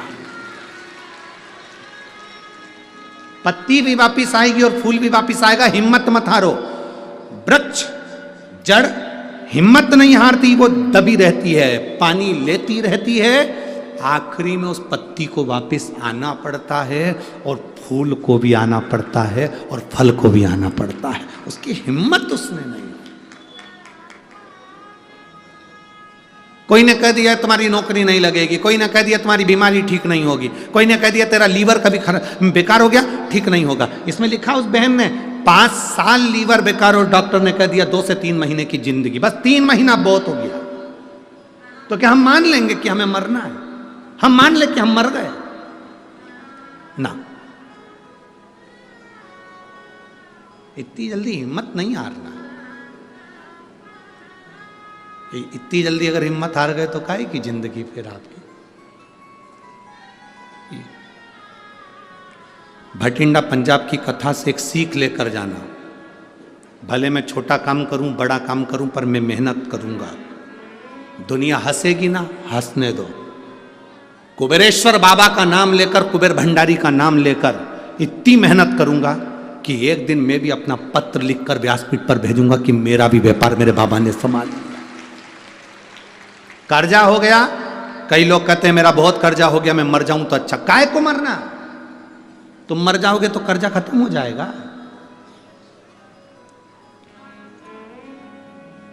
फेल हो गए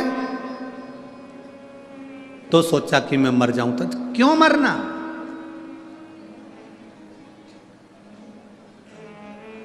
आज सीए का रिजल्ट आया है, आज सीए का रिजल्ट आया है। आशीष के पास इतने मैसेज आए हैं कि बाबा ने हमारे बेटे को पास कर दिया, हमारी बेटी को पास कर दिया। कोई प्रसन्न हो रहा है, कोई आनंद में डूब रहा है। जो बेटे, जो बेटियां सीए में सिलेक्ट हो गए, पास हो गए, हम उनको बधाई देते हैं। पर जो रह गए, जिनका सब्जेक्ट रह गया, 1 सेम रह गया या 2 सेम रह गए, घबराना नहीं है, बिल्कुल मत घबराओ। फिर मेहनत करो, फिर पढ़ाई करो, इतने दिल से पढ़ाई करो, और आखिरी में जब एग्जाम के लिए जाओ तो बाबा को एक बेलपत्र लगा कर जाओ, फिर निकलोगे। इतनी जल्दी हिम्मत मत हारना कि मैं रह गया या मैं कुछ। निकलेंगे भी, कुछ रहेंगे भी।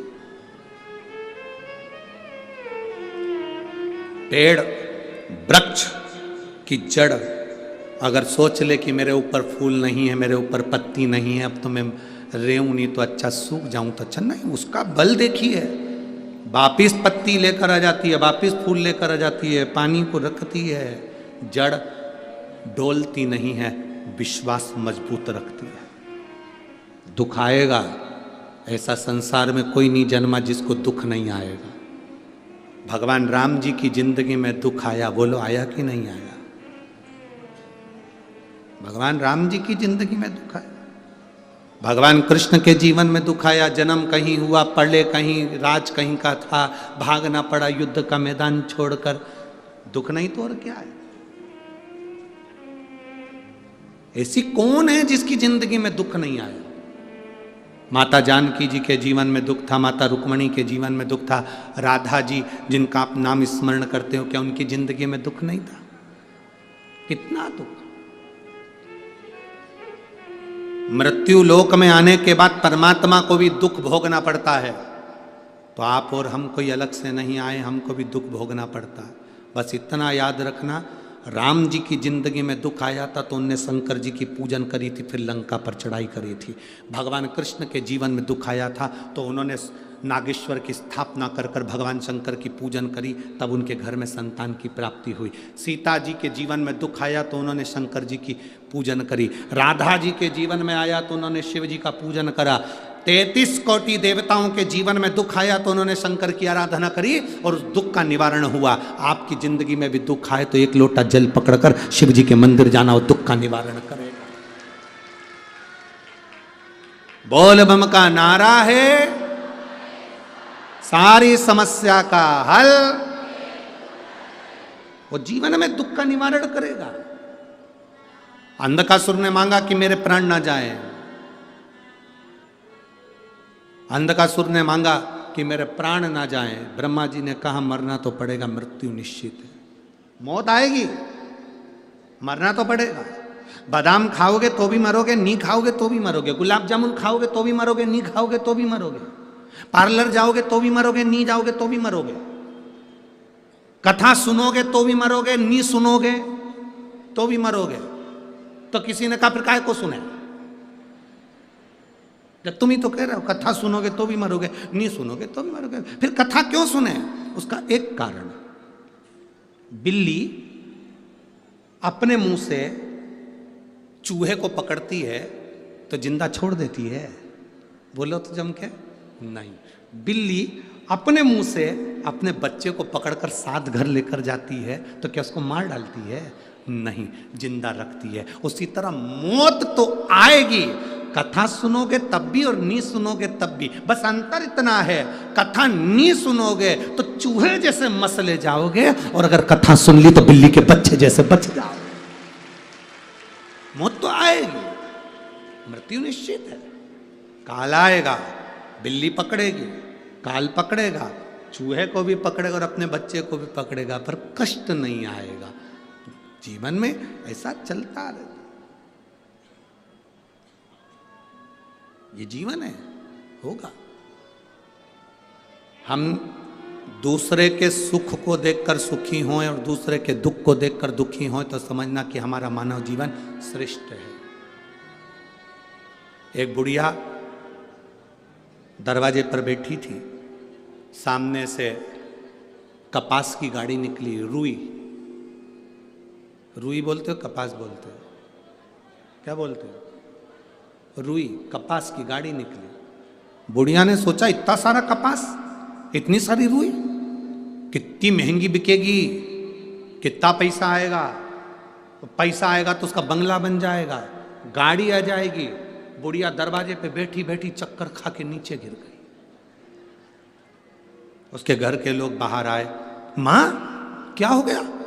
माँ उठो माँ। माँ को उठाने लगे, डॉक्टर को बुलाने लगे, अंदर ले गए, पानी का छींटा दिया, नहीं उठी। खूब उसको हिलाया डुलाया, नहीं उठी। सामने एक आंटी रहती थी, उन आंटी के पास में खबर पहुंच गई कि माँ बीमार हो गई। आंटी, मेरी मम्मी को ना जाने क्या हो गया। आंटी ने पूछा क्या हुआ? ना जाने क्या हो गया, चक्कर खा के गिर गई। आंटी ने पूछा कहाँ बैठी थी? घर के बाहर। घर के बाहर से कुछ निकला था? हाँ, कपास की गाड़ी निकली थी। अच्छा, तू जा, अभी तेरी माँ उठती है। आंटी दौड़ती दौड़ती आई और आकर वह, जीजी उठ, जिस कपास की गाड़ी को तू देख रही थी उसमें आग लग गई। जीजी उठ के बैठ गई, उठ के। दूसरे का वैभव देखकर डिप्रेशन में चली गई थी। दूसरे की सत्ता देखकर, दूसरे का वैभव देखकर, दूसरे का बंगला देखकर, गाड़ी देखकर उसको डिप्रेशन आ गया था, चक्कर खा के नीचे गिर गई थी। जैसे ही सुना कि उसकी गाड़ी में आग लग गई, खुश होके उठ गई, चक्कर खत्म। ऐसे कई लोग हैं दुनिया में जो किसी को सुखी नहीं देख पाते हैं, और ऐसे कई लोग हैं दुनिया में जो सबको सर्वे भवन्तु सुखी ना, सबको सुखी देगा।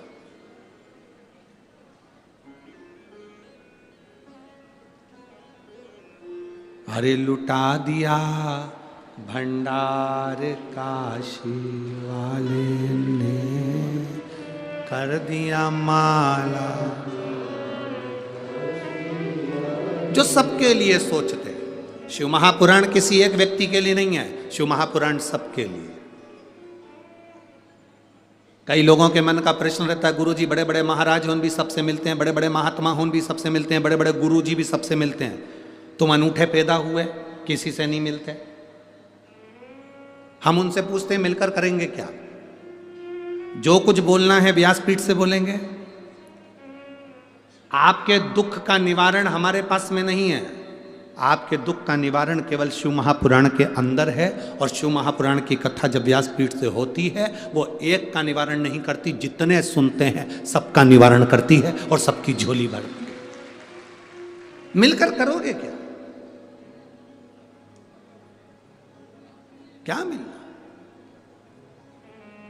तुम्हें? तो भगवत भजन की तमन्ना होना चाहिए भीतर, एक तमन्ना। शिव कथा कह रही है, अंधकासुर ने वर मांगा, ब्रह्मा जी ने भर दिया। मांगो क्या चाहिए? मेरे प्राण ना छूटे, मैं मरूं ना। ब्रह्मा जी ने कहा हो ही नहीं सकता, मरना तो पड़ेगा। अंधकासुर को मालूम था ना मेरी कोई मां है ना मेरा कोई पिता है। अंधकासुर ने वर मांगा, जिस दिन मैं अपनी मां को गलत दृष्टि से देखूं उस दिन मेरे प्राण छूट जाए, उस दिन मेरी मौत आए, जिस दिन मैं अपनी माता को गलत दृष्टि से देखूं। क्योंकि इसको मालूम था, हिरण्याक्ष ने इसको कहा था तुम्हारी कोई मां नहीं है, तुम्हारा जन्म माता के गर्भ से नहीं हुआ है, तुम्हारी कोई मां नहीं है। इसने कहा जिस दिन मैं अपनी माता को गलत दृष्टि से देखूं उस दिन मेरे प्राण छूट जाए। ब्रह्मा जी ने तथास्तु कह दिया। जैसे ही वर देना, राक्षसों में यही तो अक्ल नहीं है कि उन्होंने तथास्तु कहा, तभी समझ लेना था कि मतलब मेरी मां जरूर है, नहीं तो ये वर ही नहीं मिलता। ये वर क्यों मिलता? मतलब मां है तभी तो वर दिया है, पर बुद्धि कहां से लाओगे?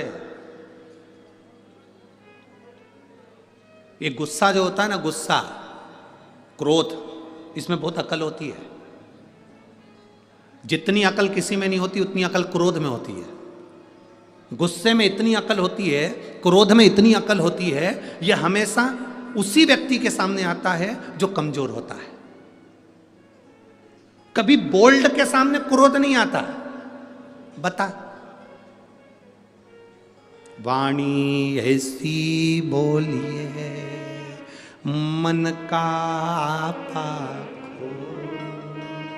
पर आज के जमाने में वाणी ऐसी बोलिए जो जम के झगड़ा होए, पर उससे मत बोलिए जो तुमसे तगड़ा।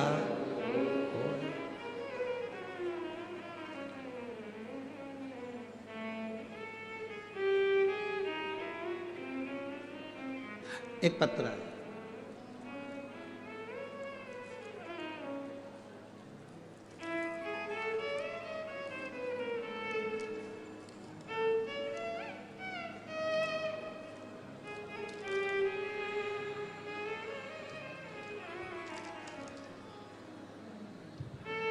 अनुराधा शर्मा, विनीत कुमार, चंडीगढ़ से।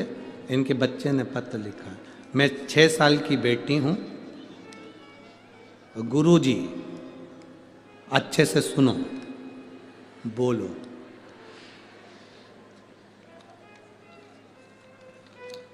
तुम टीवी पे तो 200-250 किलो के दिखते हो, कहाँ बैठी है पहले तो हाथ हिला दे। अनुराधा शर्मा तुम्हारी बेटी कहाँ है, जरा हाथ तो हिलाए, कहाँ है? दिख गई क्या? अच्छा हाथ हिला दो एक बार, हम भी देख लें तुमको। हाँ दिख गई हो, ठीक है, धन्य है गुरु जी। टीवी पे तो तुम 150-200 किलो के दिखते हो, पर यहां तो तुम ठीक ठाक दिख रहे हो। ये बताओ ठंड में सूख गए हो? हे भगवान, अरे जजमान के घर में तो ठंडी ना लगती है रे दादा। ना जाने कौन सा सिस्टम करके रखा है कि वो ठंड को मेंटेन कर रखता है। भगवान की कृपा है। यहाँ भटिंडा में आए तो भगवान की कृपा है। और हमने तो सोचा था भटिंडा के लोग खूब गरम गरम जलेबी और मक्का की रोटी और सरसों का साग, तो यहाँ भले अपन 85 के आए, घर जाते जाते तो सो हो ही जाएंगे। है? तुम यहाँ ठीक ठाक दिख रहे हो, ठंड में सूख गए का? नहीं, बिल्कुल जैसे हैं वैसे ही है। तुमने चश्मे से देखा होगा, थोड़ा दूर का लगाया होगा, अब पास का लगाया होगा। बैठो बेटा, श्री शिवाय नमस्तुभ्यम, बैठिए, आनंद हो। शिव शिव है, ओघड़ी ओघड़ी है, शंभु शंभु है, उसकी भक्ति का कोई तोड़ नहीं।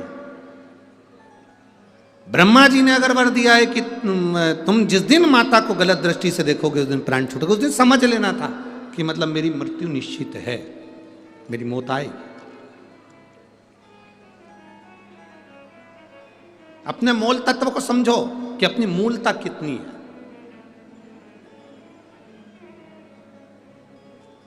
कैंची को ज्यादा सम्मान मिलता है कि सुई को ज्यादा सम्मान मिलता है? जम के बोलिए जल्दी से, किसको सम्मान ज्यादा मिलता है? सुई को। कैंची को कपड़ा काट कर नीचे पटक दिया जाता है, कोई सुई को नीचे पटकता है क्या? नहीं। कैंची को कपड़ा काट कर पांव के नीचे दबा लिया जाता है, कोई सुई को पांव के नीचे दबाता है क्या? नहीं। कैंची को कपड़ा काट कर साइड में रख दिया जाता है, कोई सुई को साइड में रखता है क्या? नहीं। सुई को जब भी रखेंगे तो कोई कपड़े में फंसा कर रखेंगे, इस टोपी में फंसा कर रखेंगे, या किसी कागज में फंसा कर रखेंगे, या किसी कपड़े में उसको संभाल कर रखेंगे, या डब्बी में उसको संभाल कर रखेंगे। कैंची को तो कहीं पे भी टांग दो, यहाँ पटक दो, वहां पटक दो, टांग दो, टंगी रहेगी, पड़ी रहेगी। कैंची कितनी भी सुंदर हो पर वो नीचे ही पड़ी रहती है। सुई छोटी सी, उसकी कोई कीमत नहीं है, 1 रुपए की 2 आ जाएगी, कैंची 1 रुपए में 2 नहीं आएगी, पर सुई की कीमत है। क्यों? क्योंकि कैंची का काम है टुकड़े करना और सुई का काम है जोड़ देना। जो दुनिया में जोड़ता है उसकी कीमत बढ़ती जाती है, जो जोड़ता है उसकी कीमत बढ़ती है। आप जोड़ो, उसकी कीमत होगी। आप किसी को भजन में जोड़ो, किसी के घर में दुख है, आप जाकर कह दो 1 लोटा जल चढ़ाओ, शंकर का नाम लो, श्री शिवाय नमस्तुभ्यम बोलो। अगर जीवन में तकलीफ है, भगवान का भजन कर। तकलीफ है, शिव मंदिर जा। तकलीफ है, एक रुद्राक्ष लेकर आ। तकलीफ है, शंकर का अनुमोदन कर, स्मरण कर। आपने उसको कुछ नहीं दिया, एक बल दिया, चिंता मत कर। ऐसी कई बीमारियां हमने देखी हैं, समाप्त तो हो गई हैं। कई बीमारियां लोगों की खत्म हो गई। क्या हुआ? कैंसर हुआ ना, कोई दिक्कत नहीं। लीवर खराब हुआ ना, कोई बात नहीं। किडनी बेकार हो गई ना, कोई बात नहीं। शंकर का भजन कर विश्वास के साथ।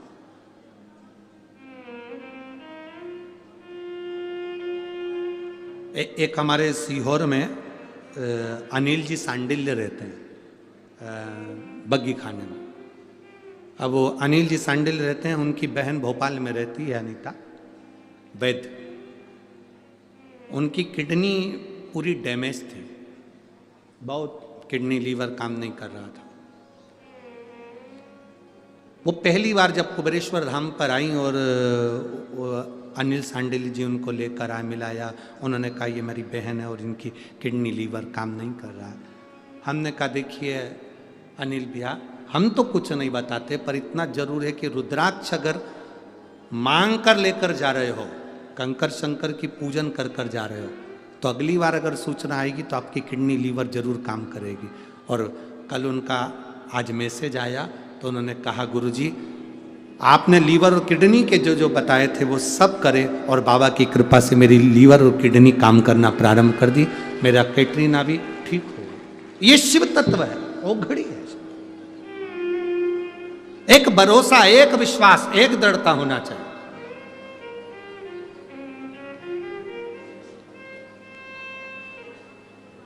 एक विश्वास के साथ दृढ़ता प्रबल होना चाहिए। और शंभो शरणे पड़ी मांगू घड़ी रे, दुख काटो दया करी ने दर्शन आपो। शंभो शरणे मांगू घड़ी रे, दुख काटो दया करी ने दर्शन। आप उसकी भक्ति करो। ब्रह्मा जी से वर पाया, अंधकासुर घर आया और उसने उपद्रव मचाना प्रारंभ करा। जिसको मालूम पड़ जाता है कि मैं मरूंगा नहीं, या मेरे ऊपर ये आशीर्वाद है, या मेरे पास ये बल है, वो उपद्रव मचाना प्रारंभ कर देता। उपद्रव। हम आपसे कहना चाहेंगे, कोई बड़ी बीमारी से अगर आप बच गए, भोलेनाथ ने आपको बड़ी बीमारी से बचा लिया, तो एक निवेदन है, उस दिन से संकल्प ले लेना कि अब मेरा जो जीवन है वो मेरे भगवान का है। अब मैं थोड़ा समय भोलेनाथ की कथा में लगाऊंगा, परमार्थ के काम में लगाऊंगा। अब मेरा जो जीवन है वो परमात्मा।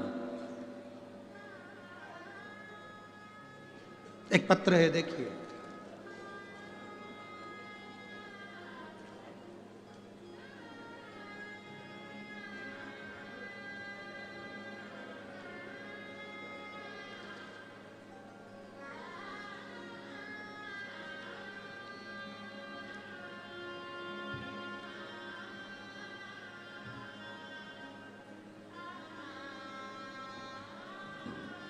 मैं कमला देवी, पत्नी श्री राम बाबू सिंगला, जाखल मंडी, तहसील टोहना, जिला फतेहाबाद, हरियाणा की रहने वाली हूँ। मेरा मोबाइल नंबर ये है। कहीं बैठी हैं? हाथ हिलाओ एक बार। हाँ, दिख गए हो, ठीक है। श्री शिवाय नमस्ते। मैं भोले बाबा का क्या वर्णन करूं गुरुदेव। मेरे पति जून 2023 में बहुत बीमार हो गए थे। 3 महीने तक कुछ नहीं खाया। जांच कराने पर पता चला कि उनके फेफड़े बेकार हो गए, उसमें पानी भरा गया है। डॉक्टर ऑपरेशन का कह रहे हैं। पति आए हैं साथ में? पति आए हैं साथ में? नहीं आए। गुरुदेव डॉक्टर ऑपरेशन का कह दिए थे, तब हम बड़े दुखी हुए। तो हम 29 जून को बाबा की कथा का वर्णन श्रवण किया। एक बेलपत्र शिव जी को चढ़ाना, लोटा भर के जल चढ़ाना, उसको पाना प्रारंभ करा, पिलाना प्रारंभ करा, बेलपत्र खिलाना प्रारंभ करी। दूसरी बार जब जांच कराने के लिए गए तो बाबा का हम क्या गुणगान करें।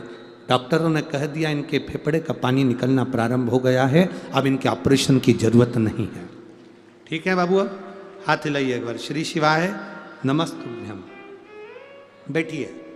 शंभू की कृपा इसी को कहते हैं, इसी को उदारता कहते हैं।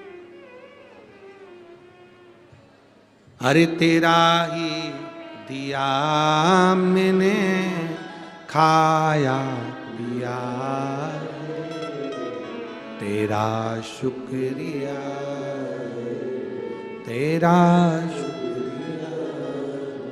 मुझे भोले बाबा ने बहुत दे दिया है, तेरा शुक्रिया, तेरा शुक्रिया है। ये शिव तत्व है, ओघड़ी है शंभू। एक भरोसा आपके भीतर जागृत होना चाहिए, एक भरोसा, एक विश्वास। हमारे बीच में माननीय श्री अमन अरोड़ा जी पधारे हैं, कैबिनेट मंत्री पंजाब सरकार से। एक बार जोरदार ताली बजाकर उनका स्वागत, वंदन, अभिनंदन। मैं साधुवाद करता हूँ माननीय श्री अमन अरोड़ा जी को, कैबिनेट मिनिस्टर पंजाब सरकार को। आप भगवान शिव की कथा में आज शिवरात्रि के दिन पधारे, आपको बहुत बहुत साधुवाद है। शिव तत्व एक बार जोरदार ताली बजाकर बहुत बहुत साधुवाद आपके लिए। शिव भक्ति का एक मूल है। अंधकासुर को लगा, उपद्रव मचाया। जैसे ही उपद्रव मचाना प्रारंभ करा, तब देवताओं ने कहा कि इसकी मृत्यु कैसे होगी। तो ब्रह्मा जी ने कहा मृत्यु केवल एक ही चीज से होगी, ये भी अपनी माता को गलत दृष्टि से देखेगा। एक बार अंधकासुर ने अपने द्वारपालों से कहा मुझे विवाह करना है, जो सबसे सुंदर स्त्री है उसको मेरे लिए लेकर आओ। द्वारपालों ने कहा जो सबसे सुंदर स्त्री है वो तो पार्वती है और उनको भगवान शिव लेकर चलेगा। उनका विवाह तो शंकर जी के साथ हो गया, शिव जी के साथ। हाँ, पर मुझे तो विवाह करना है। शिव जी से विवाह हो गए तो क्या हुआ, चलो मैं लेकर आता हूं। और अंधकासुर आज अहम में डूबकर, अहंकार में डूबकर, आसक्ति में डूबकर कैलाश पर्वत पर पहुंच गया। अहम में डूबकर जब कैलाश पर्वत पर गया, अब देखो अंधकासुर को उसके गुप्तचरों ने समझाया कि शिव ओघड़दानी है, उनकी धर्म पत्नी है पार्वती जी। किसी स्त्री पर, किसी नारी पर स्त्री पर नारी पर गलत दृष्टि देना उत्तम नहीं है, ये समझाया, कहा गया। पर सुने कौन सुने? अब कितना कितना लोग समझाए। जैसे एक हाथी होता है ना, उस हाथी को कोई महावत गंगा जी के जल में नहला रहा है, महावत गंगा में स्नान करा रहा है। हाथी को खूब साबुन से मला, चकाचक किया, स्नान कराया और महावत उसको लेकर चला। वो आगे जाकर मिट्टी अपनी सूंड में भरकर अपने ऊपर फेंके तो महावत का कितना दिल दुखे कि बताओ हमने हाथी को इतना नहलाया था, इतना साबुन लगाया, शैम्पू लगाया, इसके बाद भी हाथी ने मिट्टी डाल ली। उसी तरह अंधकासुर को समझाने वालों ने समझाया, अंधकासुर को बताने वालों ने बताया तुम गलत करने जा रहे हो। शंकर जी की धर्म पत्नी है पार्वती, किसी स्त्री पर गलत दृष्टि देना यह उत्तम नहीं है।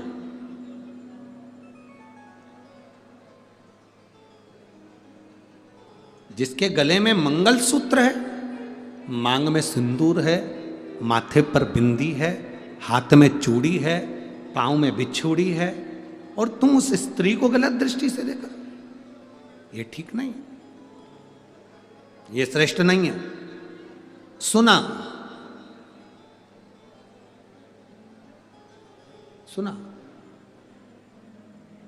क्रोध है, बहुत क्रोध। अंधकासुर को इतना गुस्सा आया कि अपने गुप्तचरों के प्राण ले लिए। अच्छा बोलने वाला, अच्छी सीख देने वाला, कई लोगों को बहुत बुरा लगता, ये अच्छा क्यों बोल रहा है, ये अच्छी सीख क्यों दे रहा है।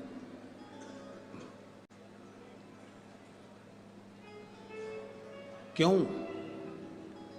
जितने राष्ट्र के संत हैं, साधु हैं, गुरुजन हैं, तपस्वी जन हैं, साधक हैं, उपासक हैं, चाहे वो संत नामदेव जी हों, चाहे गुरु नानक देव जी हों, चाहे रामकृष्ण परमहंस जी हों, चैतन्य महाप्रभु जी हों, श्रीमद् वल्लभाचार्य जी हों, श्री रामानुजाचार्य जी हों, श्री निम्बरकाचार्य जी हों, मीराबाई, कर्माबाई, नरसिंह मेहतान, ये सब जितने जितने राष्ट्र के संत हुए हैं, इन्होंने अच्छा देने का प्रयास करा, समझाने का प्रयास करा। जो समझ गया उसकी बुद्धि में बैठ गया, और बैठ गया तो आज तक उसका नाम लिया जाता। आज तक लोग कहते हैं कि उसने कुछ ग्रहण किया। और जो नहीं ले, यहाँ आप लोग बैठे हुआ शिवरात्रि, आज महीने की पहली शिवरात्रि 2024 की आज प्रथम शिवरात्रि का स्मरण करने बैठे हो। आप बैठे, आपने मुख से बाबा का नाम पुकारा। जैसे ही बाबा के नाम का पुकारना करा और उसके बाद में आपने अपने दिल की बात बाबा से कही तो उसने सुना। आप कहोगे तो सुनेगा। बच्चा रोता है, मां दूध पिलाती है, बच्चा जिद करता है, पिता टॉफी दिलाते हैं। आप परमात्मा के सामने क्यों नहीं रो सकते? आप परमात्मा के सामने क्यों जिद नहीं कर सकते? पर हमारी आदत पड़ी, हम दूसरे के आगे जाकर जिद करते हैं, हम दूसरे के आगे जाकर रोते हैं। पड़ोसन से जाकर कहते हैं मुझे ये तकलीफ है, रिश्तेदारों से कहते हैं मुझे ये तकलीफ है। कभी परमात्मा के सामने जाकर, उसके सम्मुख में जाकर अपनी आंख में आंसू आ जाए तो समझ लेना कि परमात्मा से तुमने अपने दिल की बात कही है। परमात्मा से। श्री शिवा नमस्तु, श्री शिवा नमस्तु, श्री शिवा नमस्तु, श्री शिवा नमस्तु, श्री शिवा नमस्तु। भोला सब दुख काटो, ओ भोला सब दुख काटो। शिव शंकर जपूं तेरी माला, भोले बाबा जपूं तेरी माला। भोला सब दुख काटो, ओ भोला सब दुख काटो। वेश है मंगल मंगलकारी, वेश है मंगल मंगल। शमशान वासी हमारा, शमशान वासी हमारा। ओ भोला सब दुख काटो, ओ भोला सब दुख काटो। भगवान शिव से करी गई प्रार्थना वो स्वीकार करता है। अंधकासुर ने जाकर माता पार्वती को देखकर गलत दृष्टि से माता पार्वती को देखा। इसको नहीं मालूम कि ये मेरी माँ है, और माता पार्वती ने इसको पुत्र मान लिया, गोदी में उठाया था, लाड़ लड़ाया था, स्नेह करा। गलत दृष्टि से देखा, शिव जी को क्रोध आ गया। शंकर भगवान ने अंधकासुर को मारने के लिए काल भैरव प्रकट कर कर उसका वध करा दिया। जब जब गलत दृष्टि से जब कोई व्यक्ति किसी स्त्री को देखता है तो स्वयं शिव उसको दंड देने के लिए पृथ्वी पर आता ही है, आता ही है।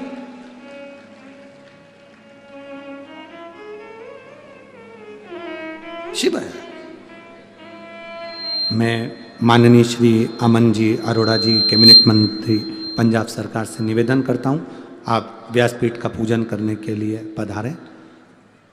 मंच पर व्यासपीठ पूजन के लिए अपने जीवन की सार्थकता को सिद्ध करें। भगवान श्री गणेश जी महाराज के मंगल विवाह का स्मरण कराया जाए। देखिए, कल कथा का विराम दिवस रहेगा। कथा सुबह 9 बजे से 12 बजे तक रहेगी, और आपको आगामी कथाओं की जो सूचना है वो आशीष जी तो दिए ही हैं।